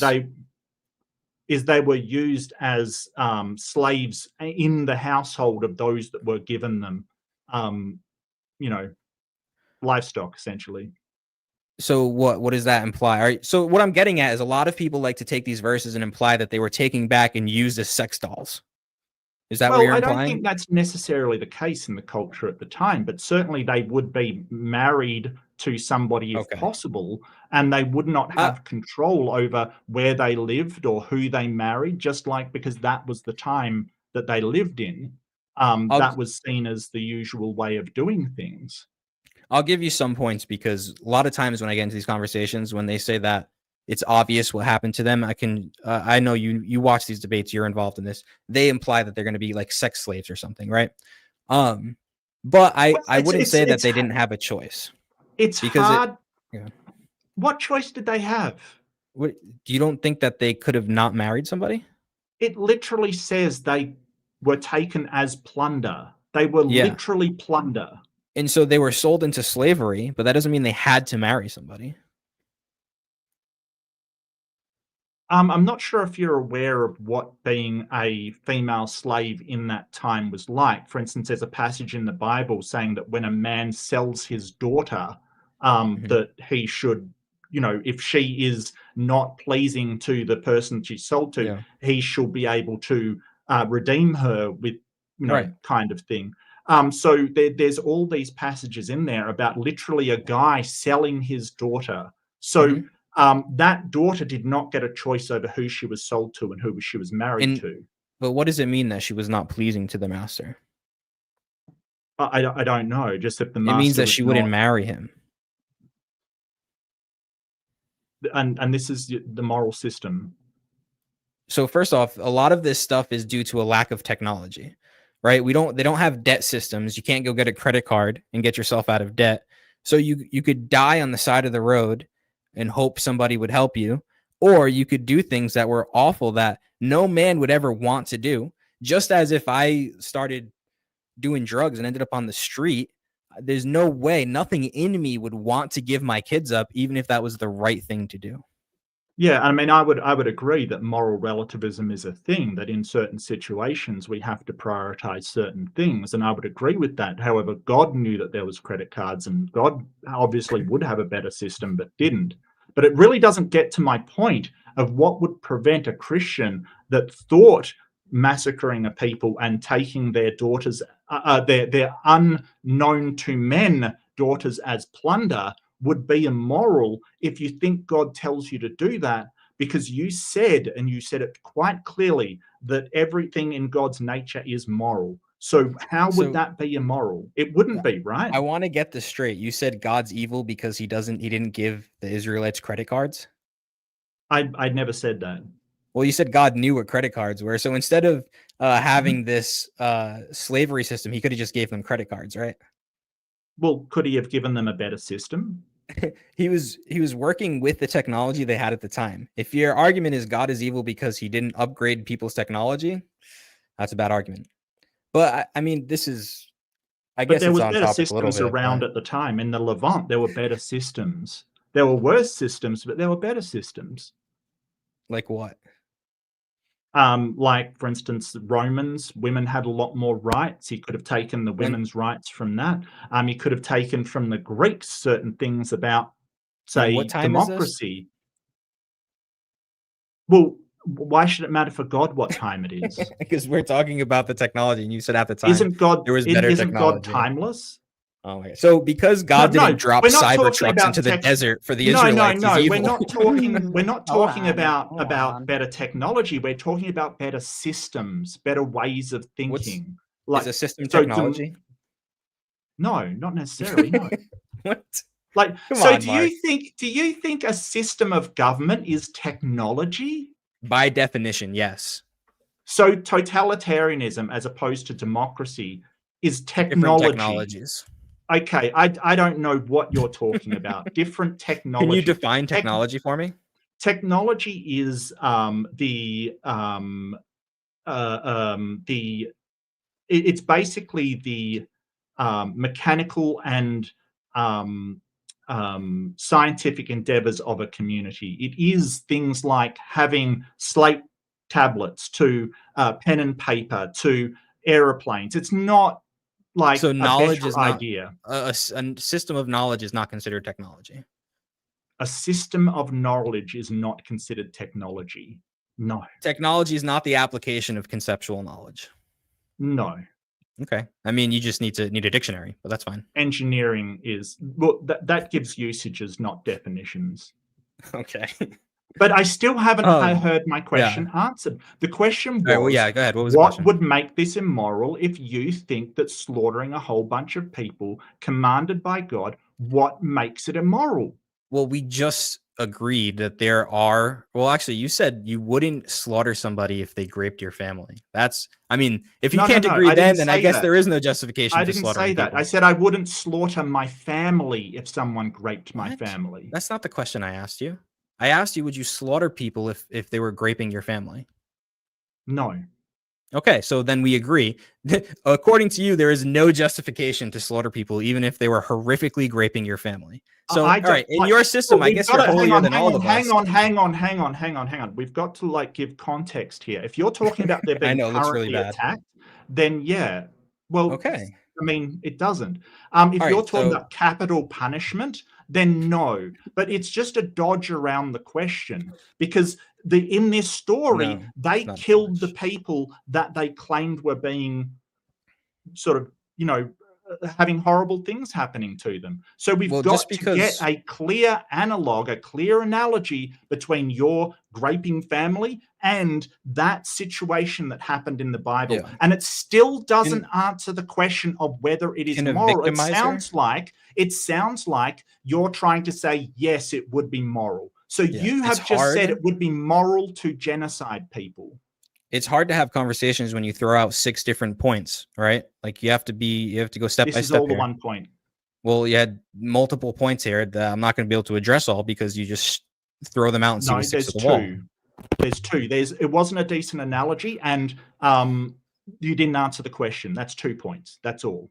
All right, go back through step by step here because you threw out more than 2 and it's hard to follow. So your analogy is people raping your family. And I said the family would be killed in that case because that's what they did to the Midianites and the Ebionites and the Amalekites and all of those other people. So that would be the analogy. Hang on. Let me finish. I said step by step. That's the first point. Let me address it. You wanted a explanation. Stop.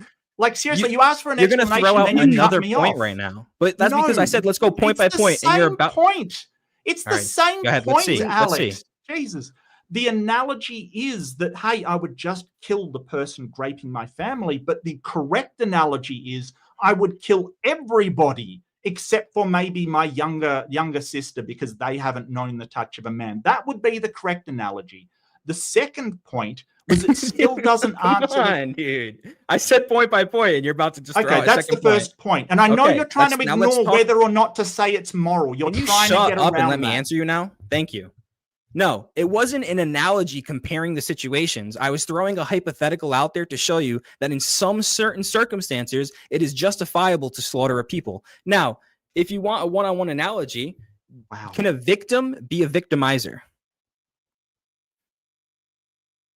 Okay, can we just all pause for a second and answer my question. Sometimes it is answer my question to slaughter an entire people. This is Christian appeal to the audience and Gish Gallop. I just want to touch on that answer my question. Second. We just got you agree that there is a slaughter people. You agree? No, thank you. I appreciate it. You literally agree. I did not agree. It was moral. So you wouldn't slaughter people graping your family. Are we going to go back over this another time? No, I wouldn't slaughter people. Yeah, exactly. If I defend because them, you're a cuck, and you would let people grape your family, is what you're telling everybody. Wow, that's not what he said. That's literally not what he said. He said, "Let me offer some clarity here," because he specifically said if it was in the moment, he would take care of it if he could. Right. But he's saying if it's after the fact, right? The harm is already done to his family. We here in America, as you well know, Alex, have a justice system that serves and does on our behalf to take care of those things. So I think, correct me if I'm wrong, Mark, I believe he is adhering to allowing the justice system to do its purpose and job instead of 10 days later randomly going and tracking that person down and killing them. Right. I understand that. I don't. Well, just as an aside, sorry, Sarah, I don't support capital punishment either. It doesn't work. It's not helpful. So I don't support that either. Okay. So no, I wouldn't after the fact. Okay, go for it. No, so I wasn't giving an analogy to compare the situations. I was giving a hypothetical. Huh? Then why bring it up? Because I'm telling you why. If you listen, you always complain about people interrupting you and then you interrupt. It's hilarious. I don't mind it because it's a discussion. We can interrupt. That's fine. But the reason I brought it up, like I already explained, is it's a hypothetical to say that there is a situation, and you agreed to it, where under the right context and in certain circumstances, there is a justification for the slaughter of people. Well, it depends what you mean by a people, because if you mean Right. an entire tribe, I No, don't I don't. think there's a justification for that. But I did give you the hypothetical, and in that hypothetical, you would agree, correct? I would try to stop them. Yeah. Can you I never like said I would all right, slaughter so them. you would Like agree. Can you just if I stopped them and tied them up. No, this is your hypothetical, so No, don't yeah. just run away from it like Yeah, so you're okay, changing the hypothetical. call me a cuck again. That You're adds to the all right, conversation. That cuck. shows your morality. You know, I like think all that right, is your one's in the chat morality. if Mark is a cuck. Yeah. Anyway, I think this is I, the see, I don't level know of if discourse I we get yeah I from don't know if your points, Alex, are driving home.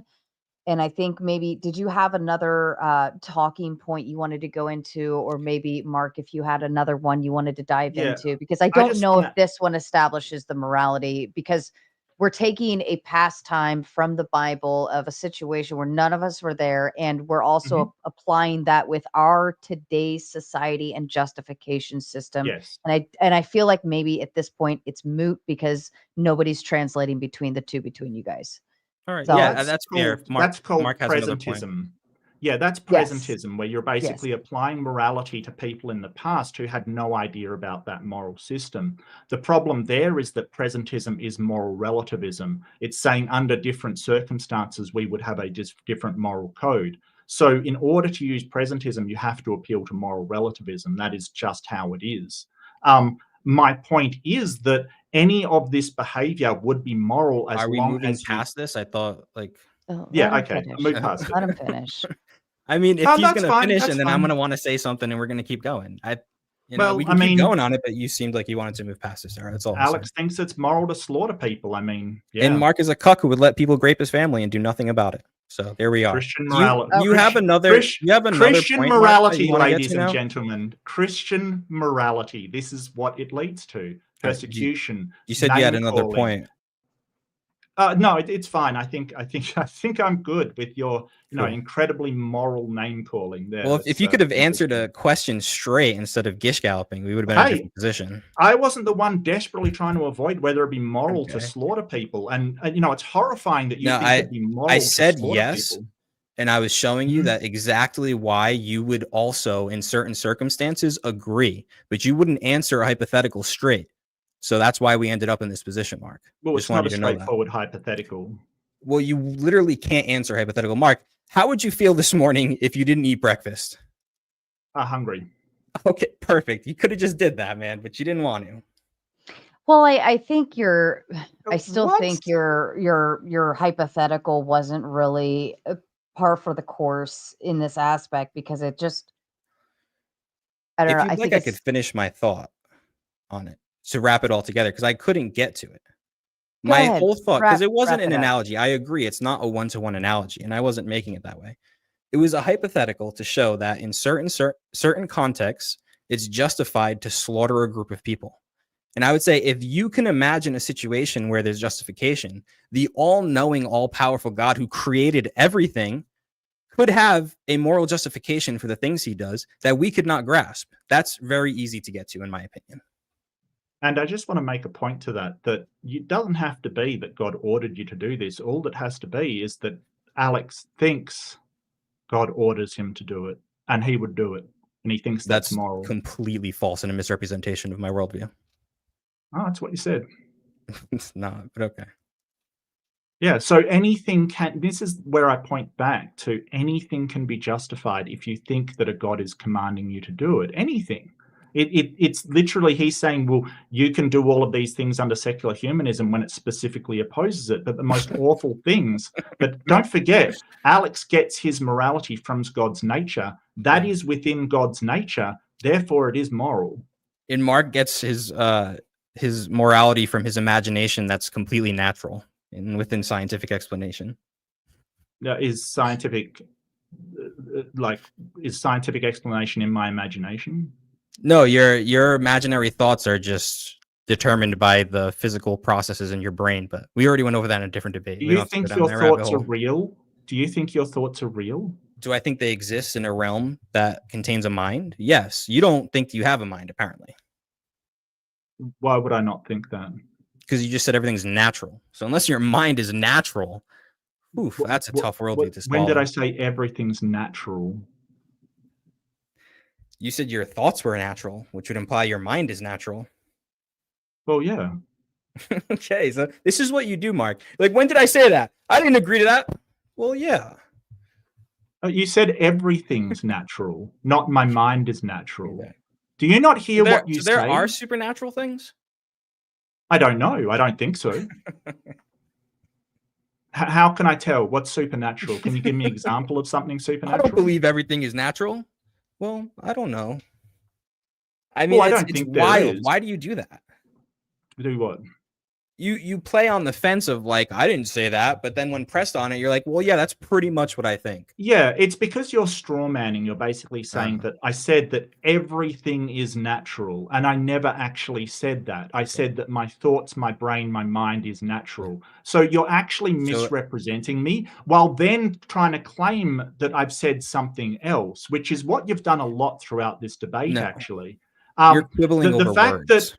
well, I mean, I think I've only ever seen Everything you could natural ever things. Can you think of please in show name is me natural. something? Can you please It's not give what me it's something not what he said, supernatural? Alex. I would agree with Mark has been very concise with his points, and I think you are kind of feathering them out a little to make them work with what you want to push in your arguments. And I can agree with Mark on that.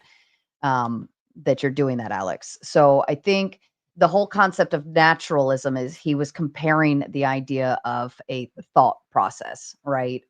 Just Right. because I think of something doesn't make it necessary, so on and so forth. And that's why I offered the translation of when something materializes, going from is it natural to something that's actually materialized, like a thought, a creativity, imagination, whatever, into materializing it. I mean, it seems a little dishonest to me when someone says, I didn't say everything is natural, but when I ask them if they think anything is supernatural, they say, no, I can't think of anything. I mean, it's pretty dishonest. Could you show me something supernatural? What's your example of That's something not the supernatural? point. The point is you think everything that you could, like, literally anything you could imagine, you think is natural. But when I ask you if everything is natural, you're like, well, I don't know. Could you tell me if Well, something's everything supernatural? I'm aware of is natural. I've never seen anything So that's the supernatural. dishonesty and I quibbling can't. over words I'm talking No, about. no. It's just being very precise in my language because while I don't think there is anything supernatural, I've never seen it. My position on that is provisional. As soon as I'm showed something supernatural or someone makes me aware of something supernatural, I'll believe that there's something is supernatural, but not a moment beforehand. So me asking you then, like, what is it supernatural? Okay. You're just refusing to answer. Is all water wet, Mark? What do you mean? Is all water wet? I don't know. Probably, yeah. Okay, Well, so wetness isn't but a wait, thing. It's can you show me water that doesn't get you wet? It could be What do you possible. mean? So don't say all water is wet, Mark. If you don't want like those words, can all water get you wet? I don't understand what the hell you're talking about. Right, because when I say is everything natural, and you're like, well, there could be something that I'm completely unaware of that is supernatural, and I don't know. Yes. Then Yeah. you would also have to say that if I say, can all water get you wet? You would have to say no. Why? Well, because all water that I can think of can get you wet, but there could be some imagination of water that I don't know about that could not get you wet. That's the dishonesty I'm talking about. So wetness isn't an actual thing. So you can wear hydrophobic Sophistry. material and then it won't get you wet. I don't understand. Are you okay? Wild. Because No, I'm the saying sophistry is amazing. I'm saying that I don't know of anything supernatural. You're saying you do. When I ask about that, you go into this, is water wet? Because I'm showing the dishonesty, and I think everybody can see that. What do you mean? I mean, Because like, what you I want me to don't say? think- I know for Mark a is fact there's not nothing coming- supernatural in the entire universe. That's what you want me to say. But I Wi-Fi. don't never. Here's what's going the on. hell? You're trying to get him by you saying he's being dishonest, you're implying that he's being bad faith and not answering. He's answering with leaving room for error, right? But he and wouldn't do that with the that would water. actually make him be more honest. And like, just that, for instance, like, do you believe in aliens or whatever? And it's like, well, I mean, I've never seen one, but not to say they're not there. right? He's Sure. leaving room for error. That's all he's doing, and that's what is keeping him honest and in good faith in the conversation by admitting there may be a situation that he just hasn't come across or something that he doesn't know, right? I think that that's all he's trying to imply. He's not trying to be an asshole. I understand. I don't see it that way, but Awkward silence. Okay, here's Yeah, what we'll do. I don't know what the hell water has got to do with any of this. It's so weird. I see what Um, he's saying. I understand where Alex is trying to go with it. I just don't think that it works in this instance because you're not trying to like scapegoat away from the question or anything like that. You're answering very honestly and leaving room for error. He's implying that you're not leaving room for error, right? Like that's what he's okay. trying. Okay. Well, I do have a question for Alex that'll maybe start us off again. Would you acknowledge that Christianity has made some horrible, grievous errors in the way that has implemented its morality in the past? of course. Okay. Why should we now believe that the normative interpretations by the same institutions would provide a better answer? Well, just based on the studies I provided, I mean, we didn't get into the studies, and I don't think we have time to do that now. But I did. I mean, not that I don't think you didn't provide pushback because you don't have any, but we didn't get into any pushback. So I'm just assuming that maybe you don't have any on the studies. But we do see a lot of these studies in the way that modern Christianity has played out in our societies has made our societies a lot better than any other ideology. I certainly say that Christianity has contributed to the way society has turned out. I would sort of say the Enlightenment is really where the turn took, and that was a lot of deists and atheists as well, Voltaire and people like great thinkers as well that were not Christians. So I don't see Christianity, with the horrendous thing that it's done in any way counterbalanced by good things that they've done. Just because, like, for instance, all the universities, there was only Christians around at the time because you were kind of, killed for not being a Christian. So you can't think of anything good that Christians have done for society, or did I mishear that? You I definitely might have that. misheard that. I'm not trying to be bad faith here. I literally that sounds like you said you must can't have think, misheard that. bro. You said you can't think of anything that would outweigh the bad that Christianity has done. I don't know what you're hearing. I said I am certainly not dismissing the good that Christianity Okay. has done for society. All right, I misheard. I'm sorry. Absolutely, like all the universities, all of the studies, but that has to be taken into account with all of the horrors that it has committed. And at the time, only Christians were around. So because only Christians were around and you were, subject to the Inquisition if you weren't a Christian, they were responsible for all the good and the bad because there was just Christians around. Well, with the universities in America, that's not true at all. The Inquisitions weren't happening then. It still was in America. Well, yeah. I mean, you still had the Puritans versus the Quakers, for instance. They were being persecuted there. You had, as an atheist in that time, you still had the Salem witch trials later on. I mean, Thomas Jefferson was literally taking books out of the Bible, and he wasn't persecuted for it. So, well, sure, but he wasn't, your average sort of person out there, was he? I mean, we have writings of the people who we know more of, obviously, who were higher in society, but sure. And I mean, I do acknowledge that a lot of the founding fathers were Christian, sure, but a lot of them were deist, which means that they don't have a moral system from Christianity. They took it as a secular moral system, and some of them were atheist. So, I mean, genuinely asking, if you could wake up tomorrow, snap your fingers, and you could be in your country, I don't know exactly where you live, I can guess, but I don't even need to do any of that. In your country, if you could snap your fingers tomorrow and wake up and 99% of the population was atheist or 99% of the population was Christian, what would you choose? Or secular humanist for the debate? I would like to live in a secular humanist society, absolutely. Okay. Yeah. I was just curious. Yeah, Because I'm sure you absolutely. are aware of a lot of atheists who would answer the opposite, right? What do you mean? Like they would say they would actually rather live in a Christian society. Yeah, I think sort of when they say that they're usually given the choice, Christian as opposed to Islam or some other theocratical society. And if you gave me that choice, I would say Christian, but that Mhm. doesn't That's a mean I think different, that yeah. Christianity is better than secular humanism. Yeah, I get Um, that. I, I I think there's a lot of organizations that we would call secular humanists, like Médecins Sans Frontières, for instance, Doctors Without Borders, like things like that, where they don't have religion and they don't recognize any kind of human distinction. They are just simply out to serve humans. So, as the first priority, I would consider myself as a member of the human species and not as an Australian, for instance, is the country you're looking for there. Cool. Yeah, I didn't know. I didn't. Sometimes some people aren't open with where they're from, so I didn't want to say that if you weren't. No, Um, no, no, I'm fine. I'm yeah. fine. No, so I guess like what I was pointing to was like when Dawkins had that interview. Remember that where he was like, "I'm a cultural Christian. I like Christmas carols." Yeah, he kind of is just saying that our culture has been shaped by Christianity just simply because it's gone through this sort of long line of Christianity only going back to Middle Ages and things like that. That isn't necessarily a good thing. It still has some sort of hangovers from that time, as I pointed out. Colonialism, for instance, the doctrine of discovery, where they only considered Christian people to be people.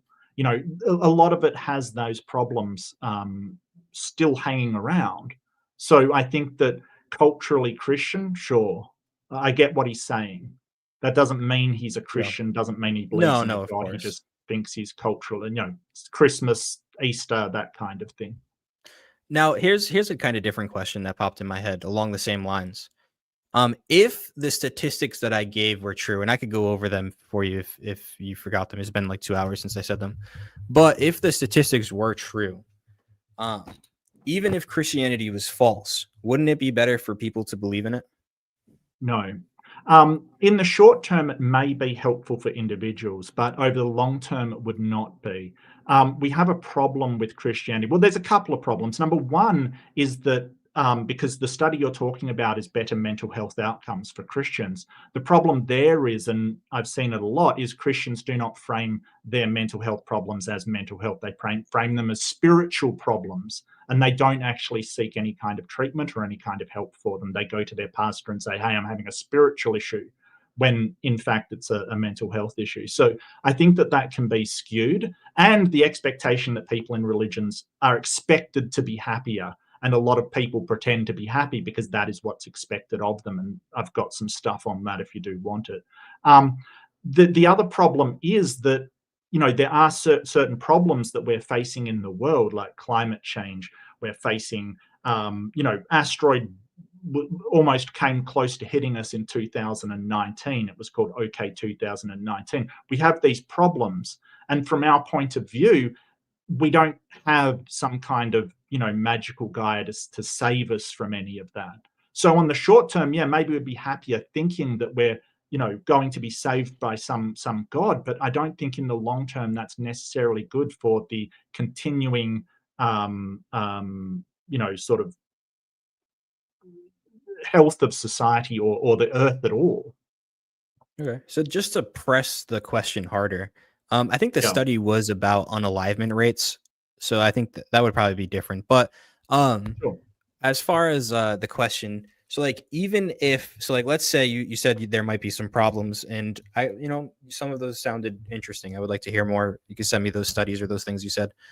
Sure.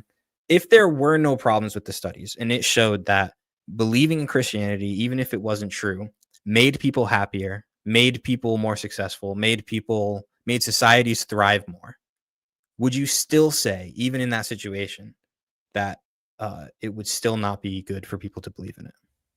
Yeah, I'm not aware of any studies that particularly specify, because it's not just sort of Christianity against atheism here, it's Christianity versus secular humanism.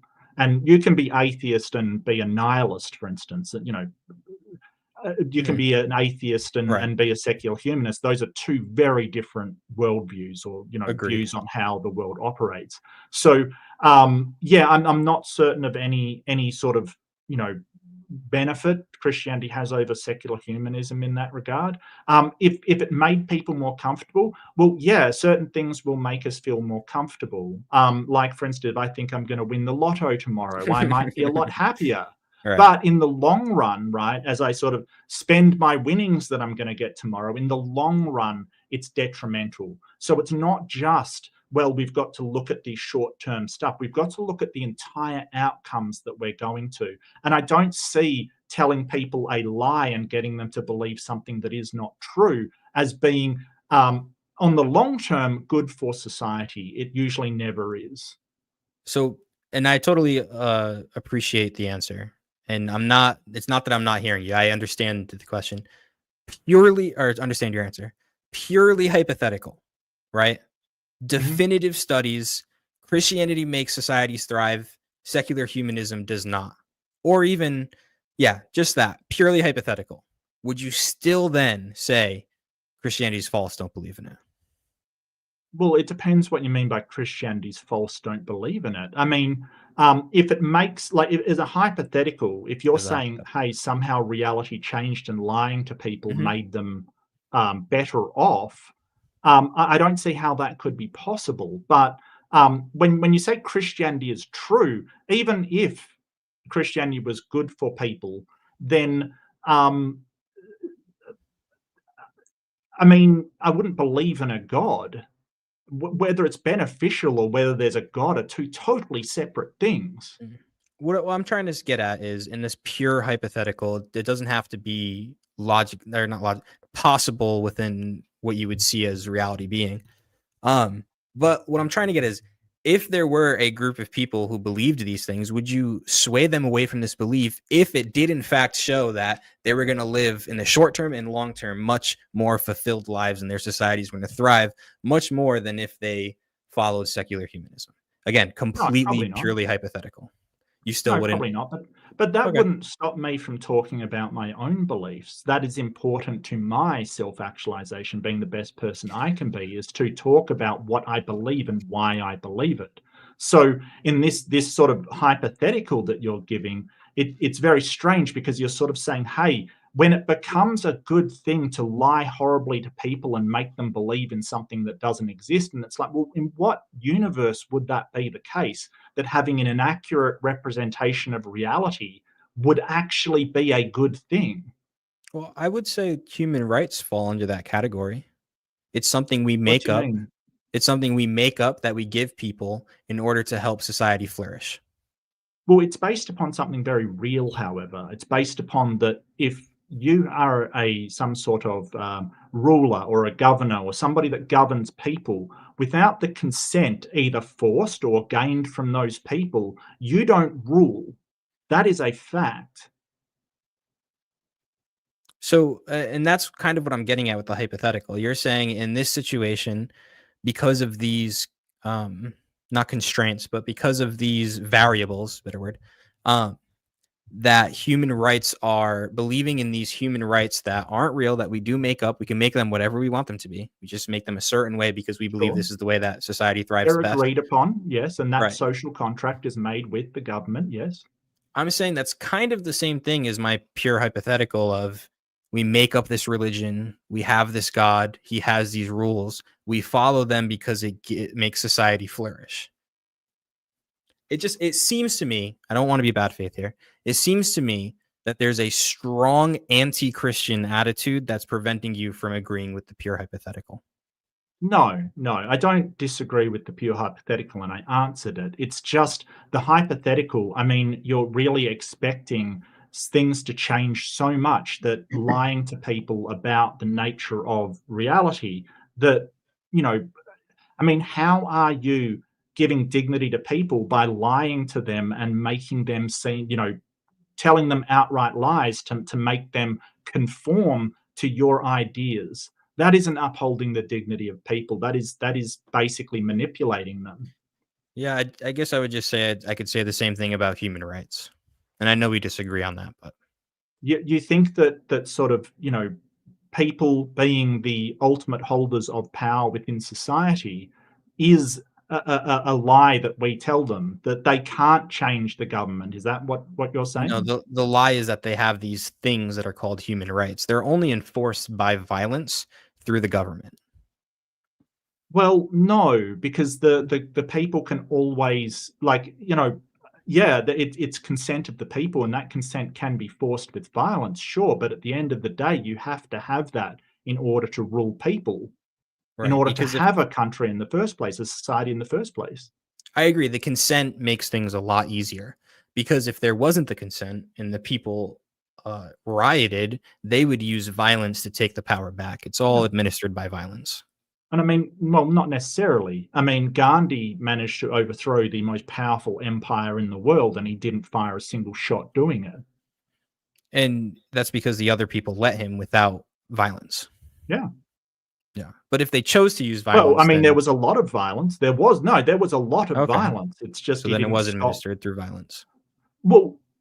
Well, no, because he just refused to work, right? So they provided most of the food for the British Empire. They provided a ton of food for the soldiers. If they don't work, and they don't work in the salt mines, you can force the government to do something that they don't want to do. And this is the most powerful empire in the entire world at the time. Vastly technological superiority. But if the people will not conform, there's almost nothing they can do about it. If the people are willing to die rather than to submit to totalitarianism, there is nothing they can do. So they had to appeal to the people who had the ability of violence. What do you mean? Like, the people in power were still the ones capable of violence, and they had to appeal to them in order to get the power structure back. Well, it's just that the way that they were going would not get them what they wanted, and it was a higher cost to keep cracking down and, making the Indian people conform than it was to let them have certain rights that they demanded. Right. So instead of using their violence, they just gave them some form of power back. Sure, that's the whole idea of the social I gotcha. contract. We're basically saying, hey, we allow ourselves to be ruled. On the flip side, we do not allow the government to do these things. And those things become our rights. Now, in secular humanism, it is based upon the very, like I went through in my introduction, the things that we need to be well. So we need to be happy and healthy, like our physiological needs, our food, water, shelter, all of these physiological needs. Our safety and security is another one, psychological need. And, ideally, with freedom and autonomy come self-actualization, the ability to be the best person that we can be. So we can withhold these rights. We can gain other rights. It's a matter of the people deciding what rights they have and what contract they have with the government. And that is why the government never owns anybody at any time. Even in America, when slavery was legal, nobody was owned. Well, yeah. But if you're claiming that's moral, I don't know what to No, tell you. but I was just saying you said nobody was ever owned. Right, by the government. Did the government enslave people? I mean, they had particular camps that were government run, yeah. Okay. Well, I mean, I don't know the history of that, but yeah, I can say that's incredibly immoral.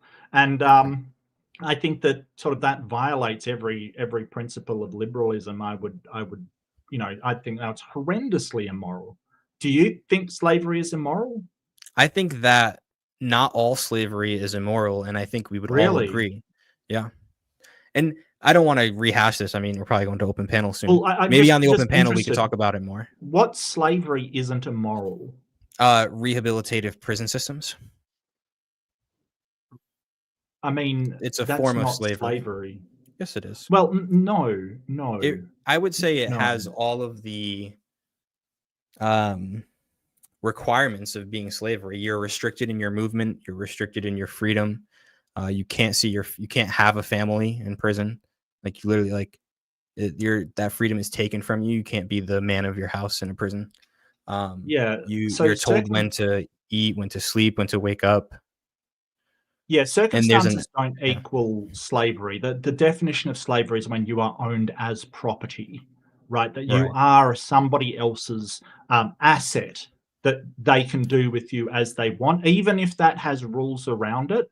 It still is that they own you as an asset, and I never consider that to be a moral thing because someone, because at the end think there, I'm gonna bump in on this one. I think that is a bigger conversation because I know there are arguments in both directions for that. And I would definitely not mind throwing that in on open panel if you guys want to, if you're okay with holding that thought, because we are at the 2-hour mark. And yeah, I know we could definitely have a bigger conversation because I know there's a lot of we had a whole conversation about prison systems. We had a debate about it, and I know it could go a lot of different directions, and I'd love to save that.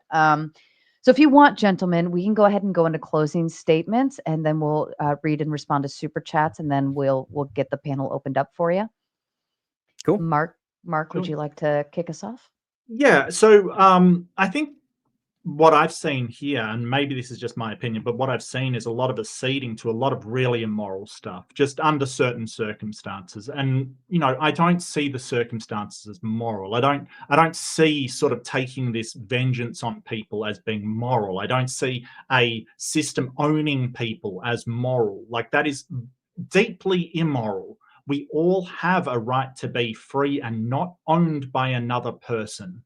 And so this is the Christian morality. It basically changes depending on which Christian you talk to, and not all Christians will agree with Alex, but I think what we've heard here is sort of the places that you can get to when your focus and your aim is to glorify a God rather than the actual well-being of people and society. Because if owning people as property is not good for society, and we know it's not good for society, either the slaves or the slaveholders. It's vastly immoral under my system, but apparently it's moral under Alex's. Slaughtering, an entire group of people based upon the ethnicity is immoral for me under any circumstance. Apparently it's moral for Alex if he thinks God allows him to do it. All of the horrible stuff that we've heard here, it's completely permissible when you're going into God's nature, because God in the Bible, his nature is all over the place from the Old Testament to the New. And that doesn't mean that all Christians are completely immoral. Most of them, I'm not looking for people being a secular humanist. What I'm looking for is moral compatibility. If you think God wants you to have a flourishing society and that people should be well, they should be happy and fulfilled in life, then we agree on almost everything. However, if you're basically going to say this is moral because my imaginary friend says so, then I don't even know how to discuss with you how to get to a better society. So I think in this, one person is focused on what is a better society, and one of them is focused on whatever is in God's nature that they can pull out, which suspiciously always aligns with what they personally believe. I cede my time. Thank you, Mark. Alex, to you. Yeah, so I think we had mostly a good conversation. I know it went off the rails there, mostly on my end a little bit. Sorry about that, Mark. Sarah's channel brings out the cage match in me, I swear. I think, you know what it is? It's the 2 hours of open dialogue. There's no other place where that happens. So it's a different format of oh, things, mate, look, the chat is brutal. If I had hair, I'd be pulling it out right now. Like, seriously. But I do think that Mark was unable to provide a reason why my hypotheticals were not in line with secular humanism. The answers he gave were, well, it affects the freedom of certain individuals. But he's willing to go against the freedom of certain individuals, such as criminals, when it benefits society. But when I gave him these hypotheticals, he would say, well, if it goes against even one person, you can go back and check. He said, even if it goes against one person's autonomy, then you shouldn't do it, even if it's a net positive to society. And I would say, well, what are we doing with our criminals then? We got into this whole discussion about rehabilitation and all that. But even under a model of rehabilitation, it's still slavery. It meets all the requirements. You can't tell me that if I did that to somebody and took them into my home and treated them that way, you wouldn't say that I had enslaved them. I do think that, yeah, I understand being on the end of a hypothetical you don't want to answer. I get that. But I do think that it's more powerful to just answer the hypothetical. I answered very many questions that are hard to answer straight up. I think just in debate alone, optically, biting the bullet goes a lot further than you would think. I also think that Mark doesn't necessarily understand all the entailments of his worldview. I'm sure he would say the same thing of me. I do appreciate the conversation. Always appreciate being on the Raging Tomato. Sub up, get those memberships in, super chat Sarah to the moon. I appreciate you guys. Thank you. Thank you, gentlemen. It's this was actually very interesting. What I kind of pulled from this is, and feel free to correct me if I'm wrong, but my understanding is that secular humanism is like starts with the individual and works its way out, whereas I believe Alex, in your perspective, Christianity starts externally and works its way into the individual. Like there's a higher calling for everyone, working externally. And it's an interesting take to see that like really spelled out in this debate, because I haven't necessarily always heard it in that perspective between debaters. So I appreciate kind of a new, fresh take, or at least a way in which I understood it the way I did. So thank you to both of you. This was a really good conversation. Alex, I need to put you in your place sometimes because you are very big on interrupting, and I know you're working on it. I know you are, because you tend to do better each round, but we gotta nip that one in the bud. That's why I need you, Sarah. Thank you. Every time you get out of line, I'll just throw my shoe at you. Sarcastic Warlock, and ladies and gentlemen, the link is dropped in the chat if you want to start hopping backstage. I know it's already filling up back there, so it's good to see all of that. Sarcastic Warlock with a big 5. Morality is the say it for me. Idiosyncrasy. Thank you. Of decadence. Oh my God! Actuated by a desire to avenge themselves with success upon life. Any thoughts, gentlemen? I think we would both. Yeah, Nietzsche was a nihilist, so he didn't believe in any morals at all. Which, I mean, you can be a moral nihilist and sort of place priorities on things, but Nietzsche was very depressing and sort of very anti any kind of utility. So yeah, I wouldn't agree with him. Yeah, I think if you truly live out nihilism, I don't think anybody really can besides some really dark people. Fair enough. Sarcastic also follows up saying, honor is simply the morality of superior men. H.R. Mencken. Christianity enshrined itself and declared itself needed. Now honor is gone. Christianity is failing, and we're worse off than ever. You're welcome to respond if you want. Okay. I don't know, that's an interesting thing to think about. Well, I think that sort of honor is that self-actualization, being the best person that you can be, like talking with integrity, talking things, being able to keep your promises, being able to speak truthfully. That is all helpful in developing who you are as a person, and it helps society. It's very, very useful for society. Now, I don't think we're worse off than ever. I'm not sure why we would think that. I do note that some of the secular countries in Scandinavia, like Finland, has the best education system in the world, is a secular country. The Sweden has amazing systems going, secular country. Like all of these secular countries. I mean, Japan, for all of its idiosyncrasies and all of its problems, has done a really good job in building a beautiful city of Tokyo. They are secular, so I don't see how we're worse off. I wouldn't agree with that. I do. It is really interesting, the quote, because I think hopefully we all have at least one man in our life, and hopefully more, where when you're around them, you just know they're morally superior men. Like they stick to their word. If they say something, they do it, right? They're not cowards. Like I could list off a bunch of qualities, and I like that definition of honor because those no other way to describe those men but honorable. And I think we all can at least point to one man in our lives like that. At least I hope we can. Okay. Very nice. Oops, my cursor's not working. All right. And Speedy Lee with a big 5. Man does not strive for happiness. Only Englishman does that. What's up with all I these think Nietzsche quotes?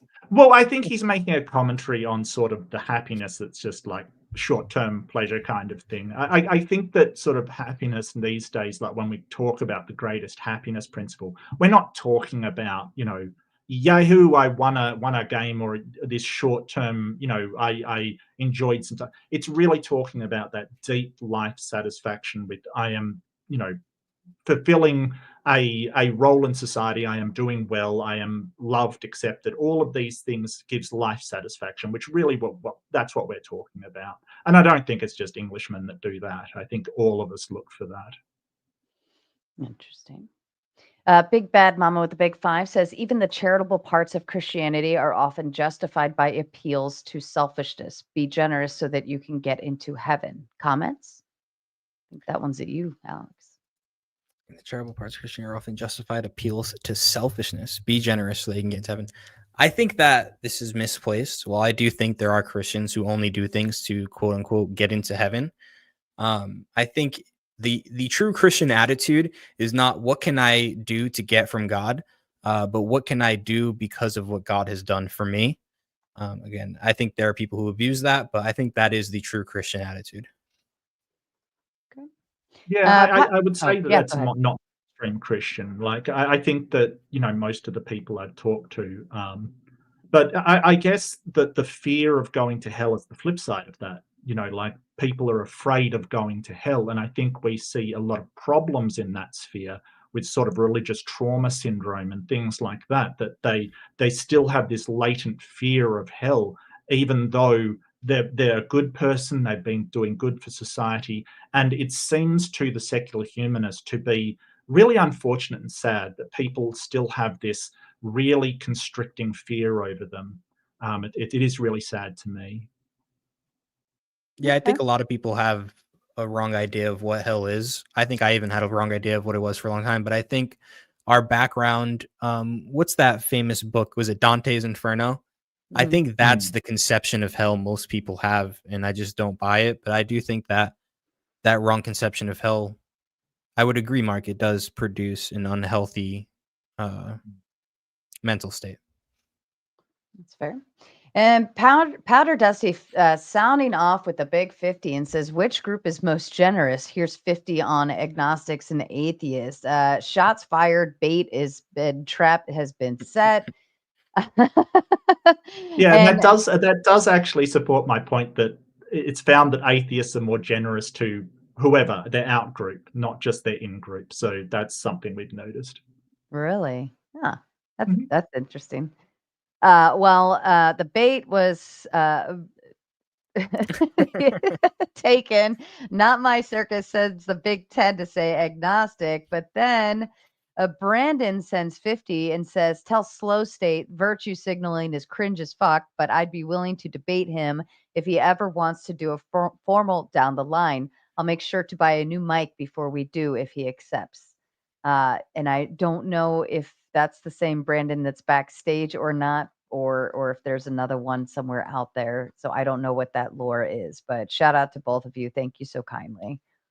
Well, I'm not sure who that's for, because I'd just like to point out that I don't do virtue ethics. I do utilitarianism. So that's a weird comment to make. He's talking to Flow State. They call him Slow State to make fun of him. Yeah, it was definitely shots fired back and forth to each other. So it's all good. No, fair call. Sorry, I thought I was in the line of fire there. Nope, you're well. I'll jump on the bullet, Flow State. I'll throw myself in front of it. Yeah. Sarcastic Saint put you in the line of fire, but sincere hypocrite with the Big 10. I find it funny how Mark says which denomination is true, but then presupposes the Western narrative of a papacy,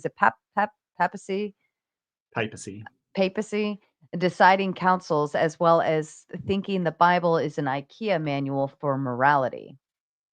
Well, yeah. So the problem isn't that, hey, I think that the papacy is true, or I think that Eastern Orthodox is true. What I'm pointing out, that in a society, when they start to put down these denominational ethics and moral systems, all of the others disagree with them. So it's a problem that is to do with the authority that you're giving to people who are the, as I said, normative interpretation of Christianity. What's normative to each to that different Christians is different. So if you start to put down moral designations to your flock, and other people, they just go somewhere else. But if you're actually implementing that in society, then the rest of society are not going to obey that pronouncement. All of the, if you put something down that's Christian, all the Muslims, all the atheists, all the Hindus, all of these people, they won't follow it. So it's not good for society. That's fair. And then Airborne Animal says with a big 10, disappointed in what appears to be bias moderating by Tomato, allowing Mark to interrupt and drone on, but not allowing Alex to do the same. Shots fired. Number 2, real science does not require any consensus. You're both welcome to respond. Yeah, I don't know where you got the first one from. Maybe if I'm asked a complex question, I'll be complicated in my answer, but I think there's nuance to things. There's not just yes and no. Things, if someone's just telling you yes or no with every question, you're not learning anything. Science doesn't require consensus, but it does require peer review from experts. That's part of the scientific method that we have. So I don't know what you're talking about. I think it's because Sarah met me in person, so she sized me up already. She thinks she can take me, but she doesn't know about Mark. So I can take both of you. Piss off. I believe that. Yeah, absolutely. And Airborne follows up with another 5. Thank you. I will absolutely share my thoughts, particularly when they are by people that I support, super chats, and that I know can do better. Well, do better. All of us, I guess. And then we already read Brandon's out. And Andy comes in with another 5. Presentism is not moral relativism. It's exactly the opposite. Presentism assumes that our current standards are correct and uses them as a standard. And that was when I kind of pointed out that the two things we were going back and forth on with what would happen then versus what would happen now if somebody harmed your family. Yeah, I'll just quickly address that, because basically in history, presentism is saying, hey, these people did these horrible things in the past. They may have had practices that culturally we would reject in current morality, but we don't try to judge them for doing it because they didn't have the understanding of the consequences of those actions on their society, on their, the people around them that we do today. So you're basically saying that, hey, something is morally acceptable in a different time, right? It's kind of like saying, hey, my grandfather said something horribly racist, but, he's a product of his time. That's exactly what it is. So any relative change from now to then, it is relativism. You would have to appeal to something else to make it non-relative, that, hey, it's based upon God's word or whatever. Okay, but just saying, hey, it was in the past, so it's okay, is presentism. I'm sorry, it just is. And I do think that it's kind of weak for if Christians say, well, that was just back then, because kind of what they're saying is, oh, it's immoral, but God allowed it back then, so God allowed something immoral. Which is why I think in order to be consistent, you have to understand that God commanded it. It is moral. But I think, and hopefully people got the point I was trying to make, the better approach is to show the person on the opposite side that the entailment of their worldview ends in some sort of thing that they're condemning on the other side. Fair enough. And I think Andy, get your butt up here. I know you went on this panel. Dustin with a big 5 says, doesn't Mark support a science that uses animals as test subjects and experiments? You're welcome to respond, Mark. Yeah, Dustin, it's secular humanism, not secular mammalism. So I prioritize humans, and I acknowledge that that is a subjective thing because I'm human. I'm not a test, a mouse or something. So I will prioritize humans just like I will prioritize my family over, the stranger in the street. I'm sorry, that's sort of how it works. Social interactions work. So I will prioritize a human over an animal. I'm sorry if I rescue your baby before Fluffy, your cat, but that's just what I prioritize. And so you're not like a vegan or anything, right, Mark?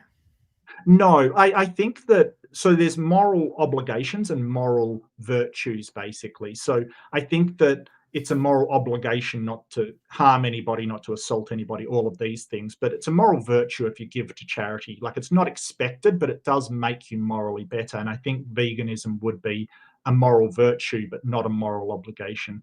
I've cut down on my meat a lot just because of what it does to the environment, and it seems to be better off, not doing it. But I still eat meat from time to time, sure. And so you would say then that in the same way, like it's okay to own an animal. Like in the same way that it's okay to eat an animal. Sure. And I don't want to drag it back into this, but it is interesting. Do you think you could differentiate what it means to own an animal and a prisoner? Yeah, one's an animal. I'm a humanist, not a mammalist. Right, but like in the way that one owns an animal, isn't it similar to the way a prisoner is in a prison system? No. Could you tell me why? Because if I have a gecko, I can sell it or kill it. Is that the only differentiation? Oh, well, I mean, you couldn't I don't know about gecko. It gets into vagueness because there's some animals that you would be able to kill and some that you wouldn't. I don't know. What's her name? Kirsty Gnomes took out a dog and a goat with no repercussions. So really, yeah, I don't know. I Is don't that an think- Australian thing? No, that's a US. Oh, it's America. political I thing. don't know. Yeah. She shot her dog and shot a goat. But Nice. like, you wouldn't be able to walk into a prison that you own and shoot some prisoners just for the hell of it. Gotcha.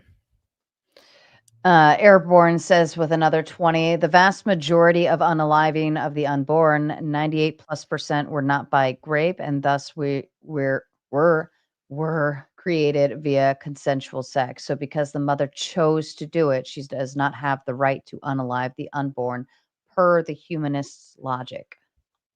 No, she does, because it's not that you don't have a right to unalive people. It's only in certain circumstances when, say, your bodily autonomy is being violated, you're under threat. Like, so you can defend yourself. That's perfectly fine under secular humanism. There's no problem with that. So if your bodily autonomy is being violated, now what we do is we basically give time for the woman to decide if she consents to having that child or not. And if she accepts responsibility for that child, then she accepts responsibility. But she's got to make that choice whether she does accept that responsibility or whether it is infringing upon her bodily autonomy. That's basically it. I would actually push back on that. By the mere idea that you say whether she accepts responsibility or not implies there is a duty and a responsibility, right? Like, you're What do already you mean? implying that to say I accept, right, means that there's a reject, right? So I can either reject responsibility or accept responsibility, which implies there is a responsibility, also known as a duty, already attached to that action, right? Well, it's about consent. It's about whether she consents to have her body used in that way, just like you would consent whether to have somebody, put it as succinctly as possible, penetrate your body, basically, which can be, I've heard some women speak favorably of. That is a matter of consent right there. So if she does not consent to it, then she hasn't taken on responsibility for that. Consenting that to child or sex, grandchild. right? But this says that they're saying 98% plus of them were not unconsensual. That means the bulk of the women doing this, it was consensual sex that led to pregnancy. And then you said she can choose to accept responsibility or not, correct? Correct. From that point. Right. So that's what I'm saying. Well, What I'm saying is Okay. she has the duty, right? You're by you simply saying she can accept or reject the responsibility automatically implies there is a duty already. There is a responsibility and an accountability. By rejecting responsibility, is that better for society or not? Like that's the question that rings in my head. If you say I reject responsibility, therefore I have an AB, right? You're rejecting responsibility of something that you did. You put yourself in that predicament and you are rejecting that responsibility. Therefore, if we all reject responsibility as a whole, let's apply that across the board, right? I accept responsibility or I reject it. If we apply that across the board throughout all society, then wouldn't that inevitably, like if we all just said, I don't feel like it, reject, then wouldn't that make us worse off if we just applying that logic? Well, it disrupts my bodily autonomy. Don't feel like doing it. Going to work and digging holes or going to work and building houses disrupts my bodily autonomy because I don't feel like doing it, right? It hurts my body. Like I reject responsibility. Making money because, I have to survive. I reject that responsibility because I don't feel like doing it. Right. So what I'm saying is if you apply that logic across the board and to say I reject responsibility, well, that's like a shitstorm waiting to happen. Well, I didn't realize I was doing 2 debates tonight, but sure. Sorry, No, that's okay. That's okay.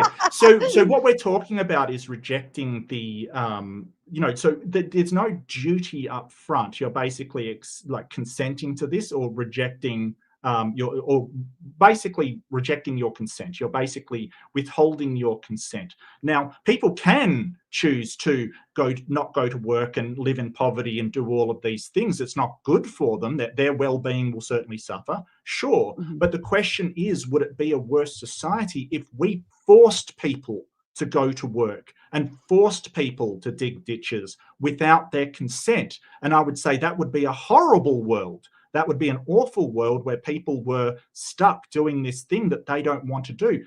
Right.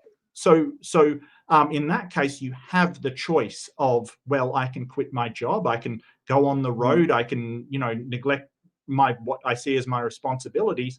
Okay, but it's going to be a worse life for you, sure. And it may be a better life for the woman if she does have the baby, but we don't force that upon her, just like we don't force people to dig ditches. Well, I think, right. We don't have to force people to do anything, right? I agree with you in that aspect, but I think there is some form of shaming, right? Like if you're the bum on the street and there's no shame in being the bum on the street, well, then like, why try to do anything if we can all just be bums? And I think the same would go for AB as well. Like if there's no shame in just going and getting an AB, right? If there's no shame in doing that, you know what? I don't feel like doing anything. Fuck it. Like I think that we kind of lost. It's the concept of taking responsibility for your actions, and we're allowing people to negate responsibility. So if there was no consequence to having sex, right, premarital sex, or even being married, right, if there's no consequence, and I don't mean consequence in a negative way, but like a responsibility that comes with that. For instance, the responsibility is, you're accountable for somebody else's body in that moment. If you have an STD, so on and so forth, yada, yada, yada. Or if you get somebody pregnant, if you get pregnant, like all of these things are things to be accountable for by engaging in that act. And we've negated the responsibility completely where people don't recognize it as a response. It's just a thing, right? It's just a thing you do for fun. They don't realize that other things can happen afterwards and you are now responsible for whatever happens after this action.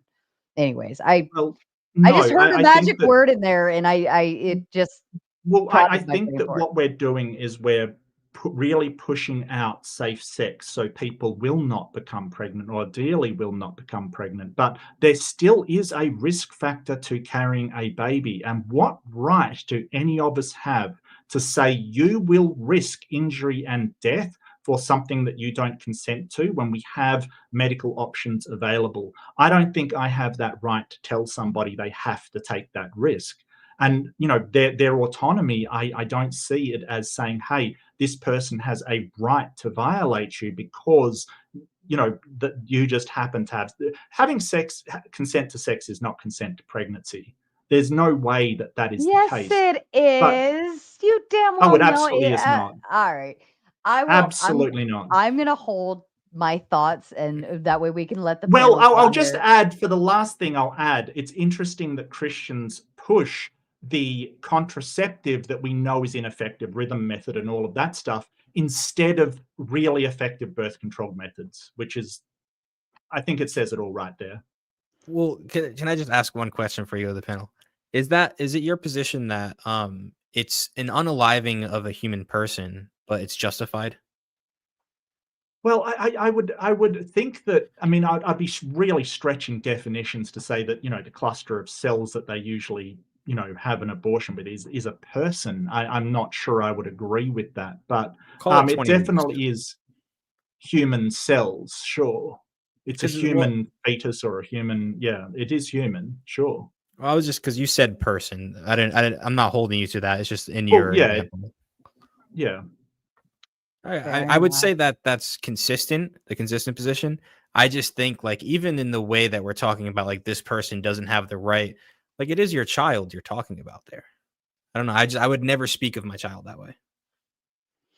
Well, I don't, you know, I think that I wouldn't try to tell you how you should feel about your child, Alex. Why should I do that?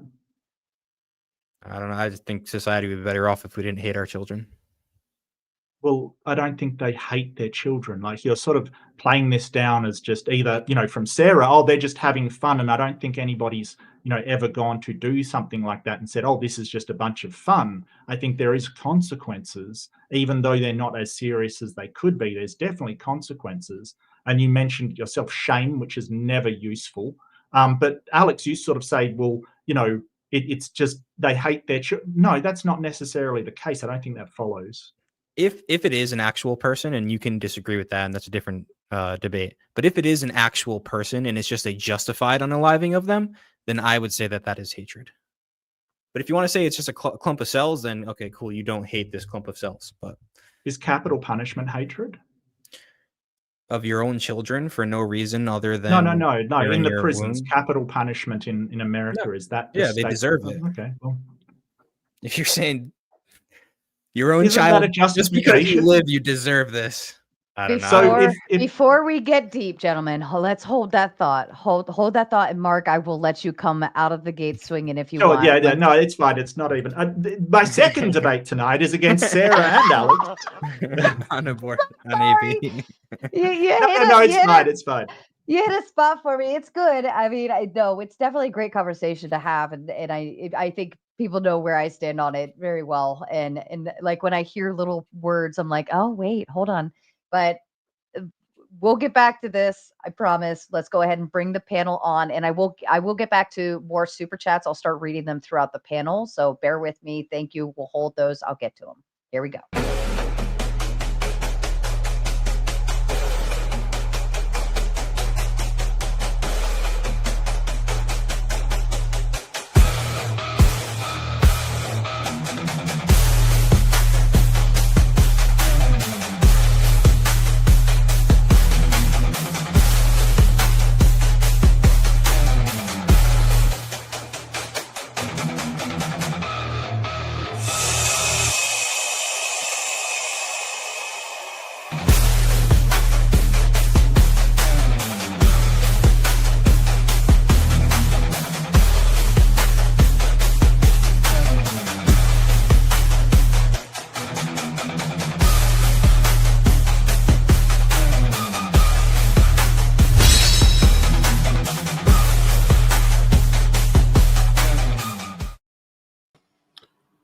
All right. For some reason, it was going slow on my end. Did it come through on everybody? Like the video play through well on everybody else? It went through just fine. Yeah.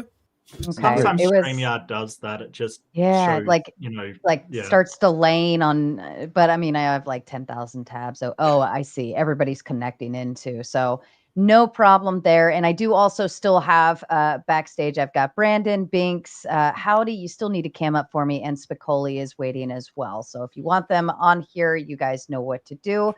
You guys are all familiar with my territory and how we operate. Keep the interruptions to a minimum, keep the spurging to a minimum. I love the entertainment factor, but not if it's the whole freaking panel. Outside of that, I will leave the floor open. Mark, if you did want to continue your thought, I will give you priority if you want to. I have two quick things, and then I'll shut up for a little while and just kind of observe. So the first thing I wanted to say, Alex, just so you know, because you didn't know who Kristi Noem was, she is the Secretary of Homeland Security. So just you should probably be aware of, especially if you're like a Trump supporter, which I suspect you might be. And she is I'm also not very political. That's fair enough. I want to get more into it. I need to. But I also wanted to push on Sarah a little bit, and again, I'm going to shut up after this. But I agree with Mark that consent to sex is not. I would say it is consent to getting pregnant, right? Like the possibility of getting pregnant, but it's not consent to carrying that pregnancy for 9 months, right? And I think the framing of it as just rejecting responsibility, like you're rejecting one responsibility, but like Mark said, like seeking an abortion itself is not like a fun, exciting experience. No one's it's not a joyous time.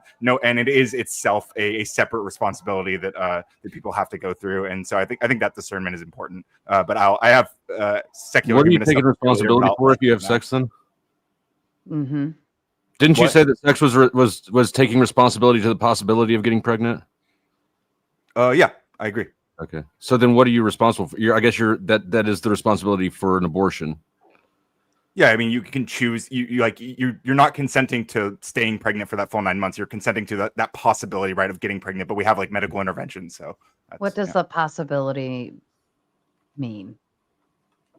It means that you might get pregnant, and then you have to make a decision about whether or not you want to stay pregnant for 9 months. That would carry moral weight. Wouldn't it carry moral weight? If I speed on the highway, do I have a possibility of getting pulled over by a cop? Yeah. Yeah. So if he does pull me over, do I still have to pay that ticket and deal with whatever the consequences are because that possibility was just a possibility? Yes, and those legal consequences can change based on like what the laws are of the area. The cop does not have to give you a ticket, right? They can let you off with a warning, or they can, they can say, hey, stop speeding. And if you're speeding all the time, maybe they might be more likely to give you a ticket or not. But again, it's relative to the laws. And what I'm saying is the laws aren't set in stone there. And we have medical intervention. Drive a car, you might get into a wreck too. So do you consent to a car crash every time you get into a car? No, you never consent to a car crash.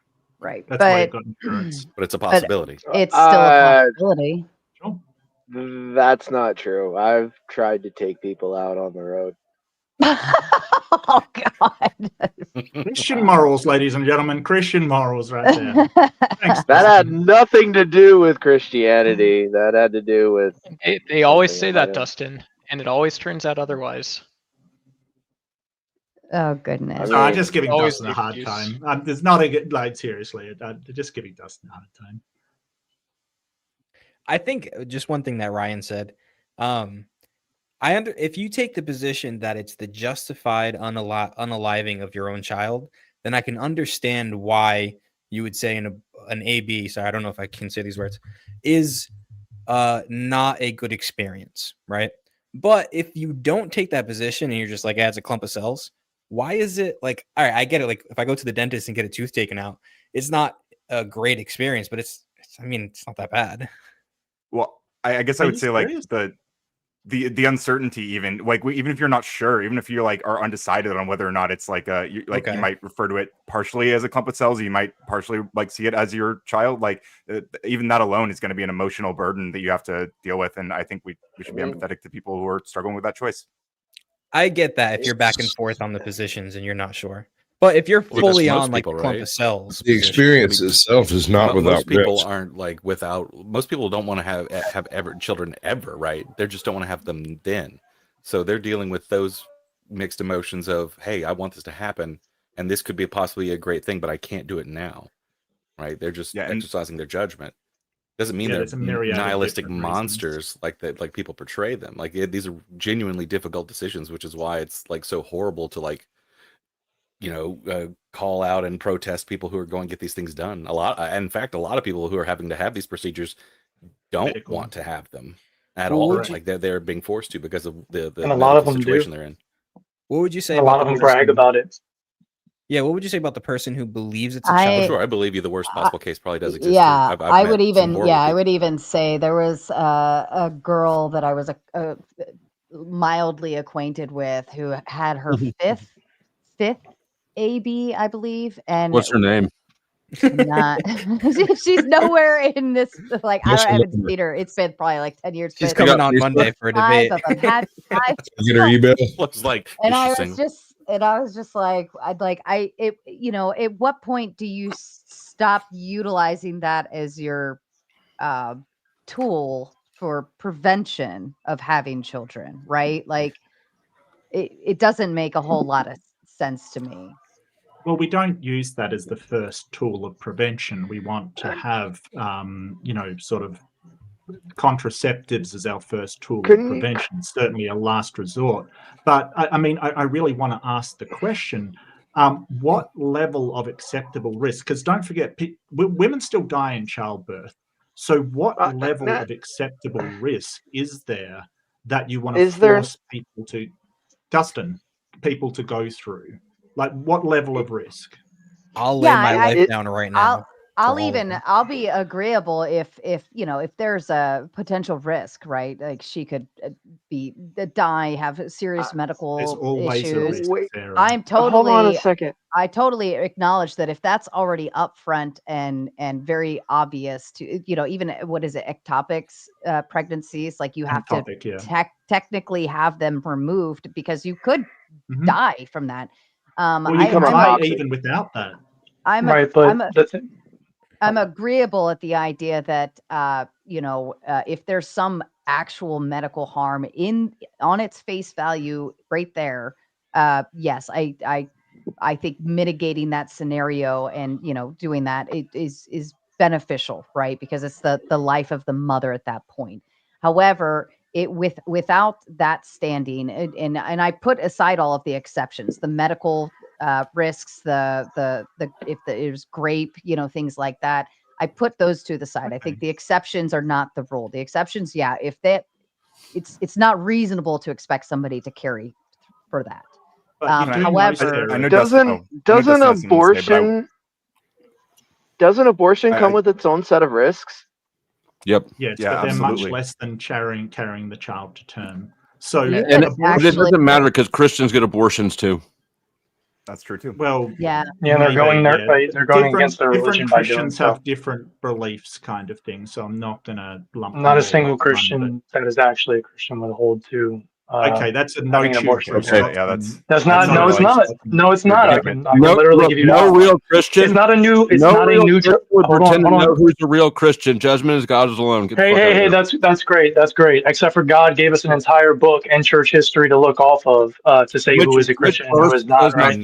And in time, The scriptures say you shall know them by their fruits. Yeah, and Christians get. Hold on. Does the Didache in chapter 2 verse 2 say you shouldn't have an AB? I really want to go back to this subject without having it changed. Oh, but you guys were all fine talking about this.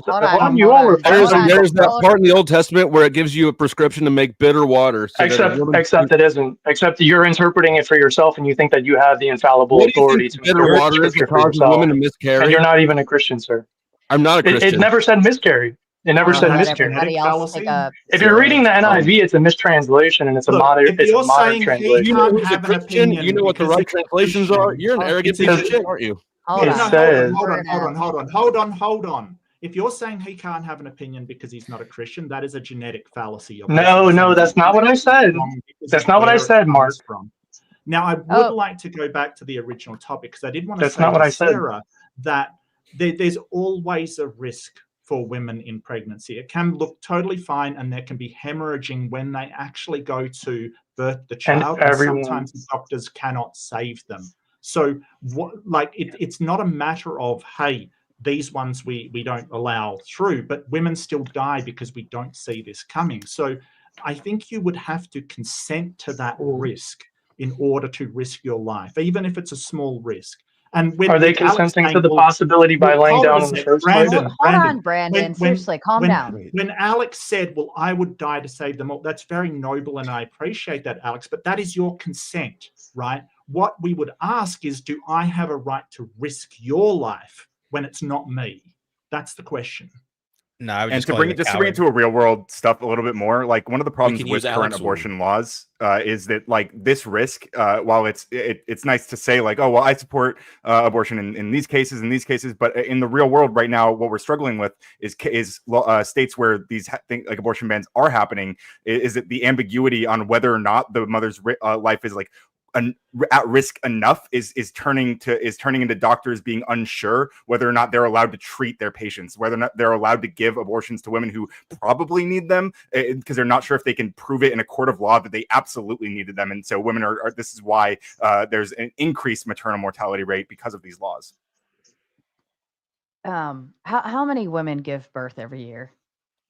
The deaths are usually around 30 per 100,000 live births. So it's very low, but there is the risk. How many 30, people die?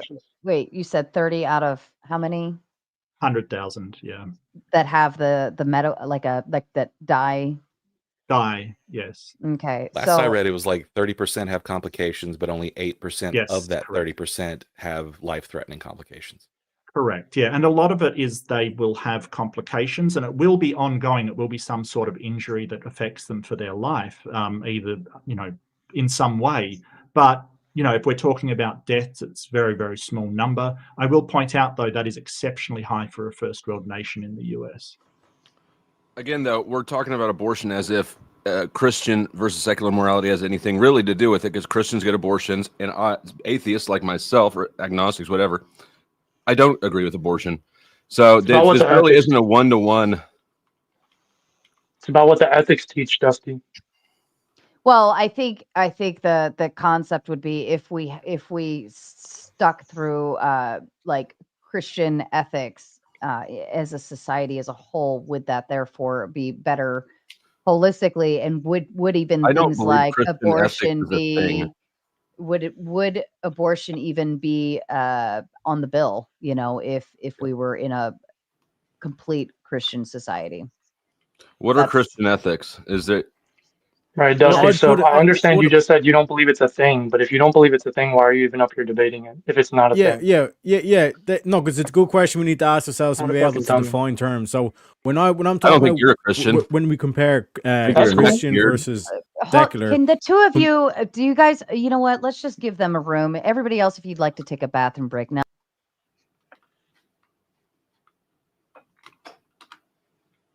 My bad. What are Christian ethics? Yeah. Christian ethics are the ethics taught by the normative authority of the church, as well as Scripture. The Orthodox Church. I'm not an Orthodox Christian, so I wouldn't be able to specifically vouch for the Orthodox Church. There's over. I have no blessing to teach Orthodox ethics, so I would just be going off a general Christian ethic. So I'd be going from Scripture and early church. You are an Orthodox. Are you an Orthodox? No. No, I'm not. I'm not considered Orthodox until I'm baptized. I'm not even catechized. Ethics. General Christian ethics would come from Scripture as well as the early church teachings.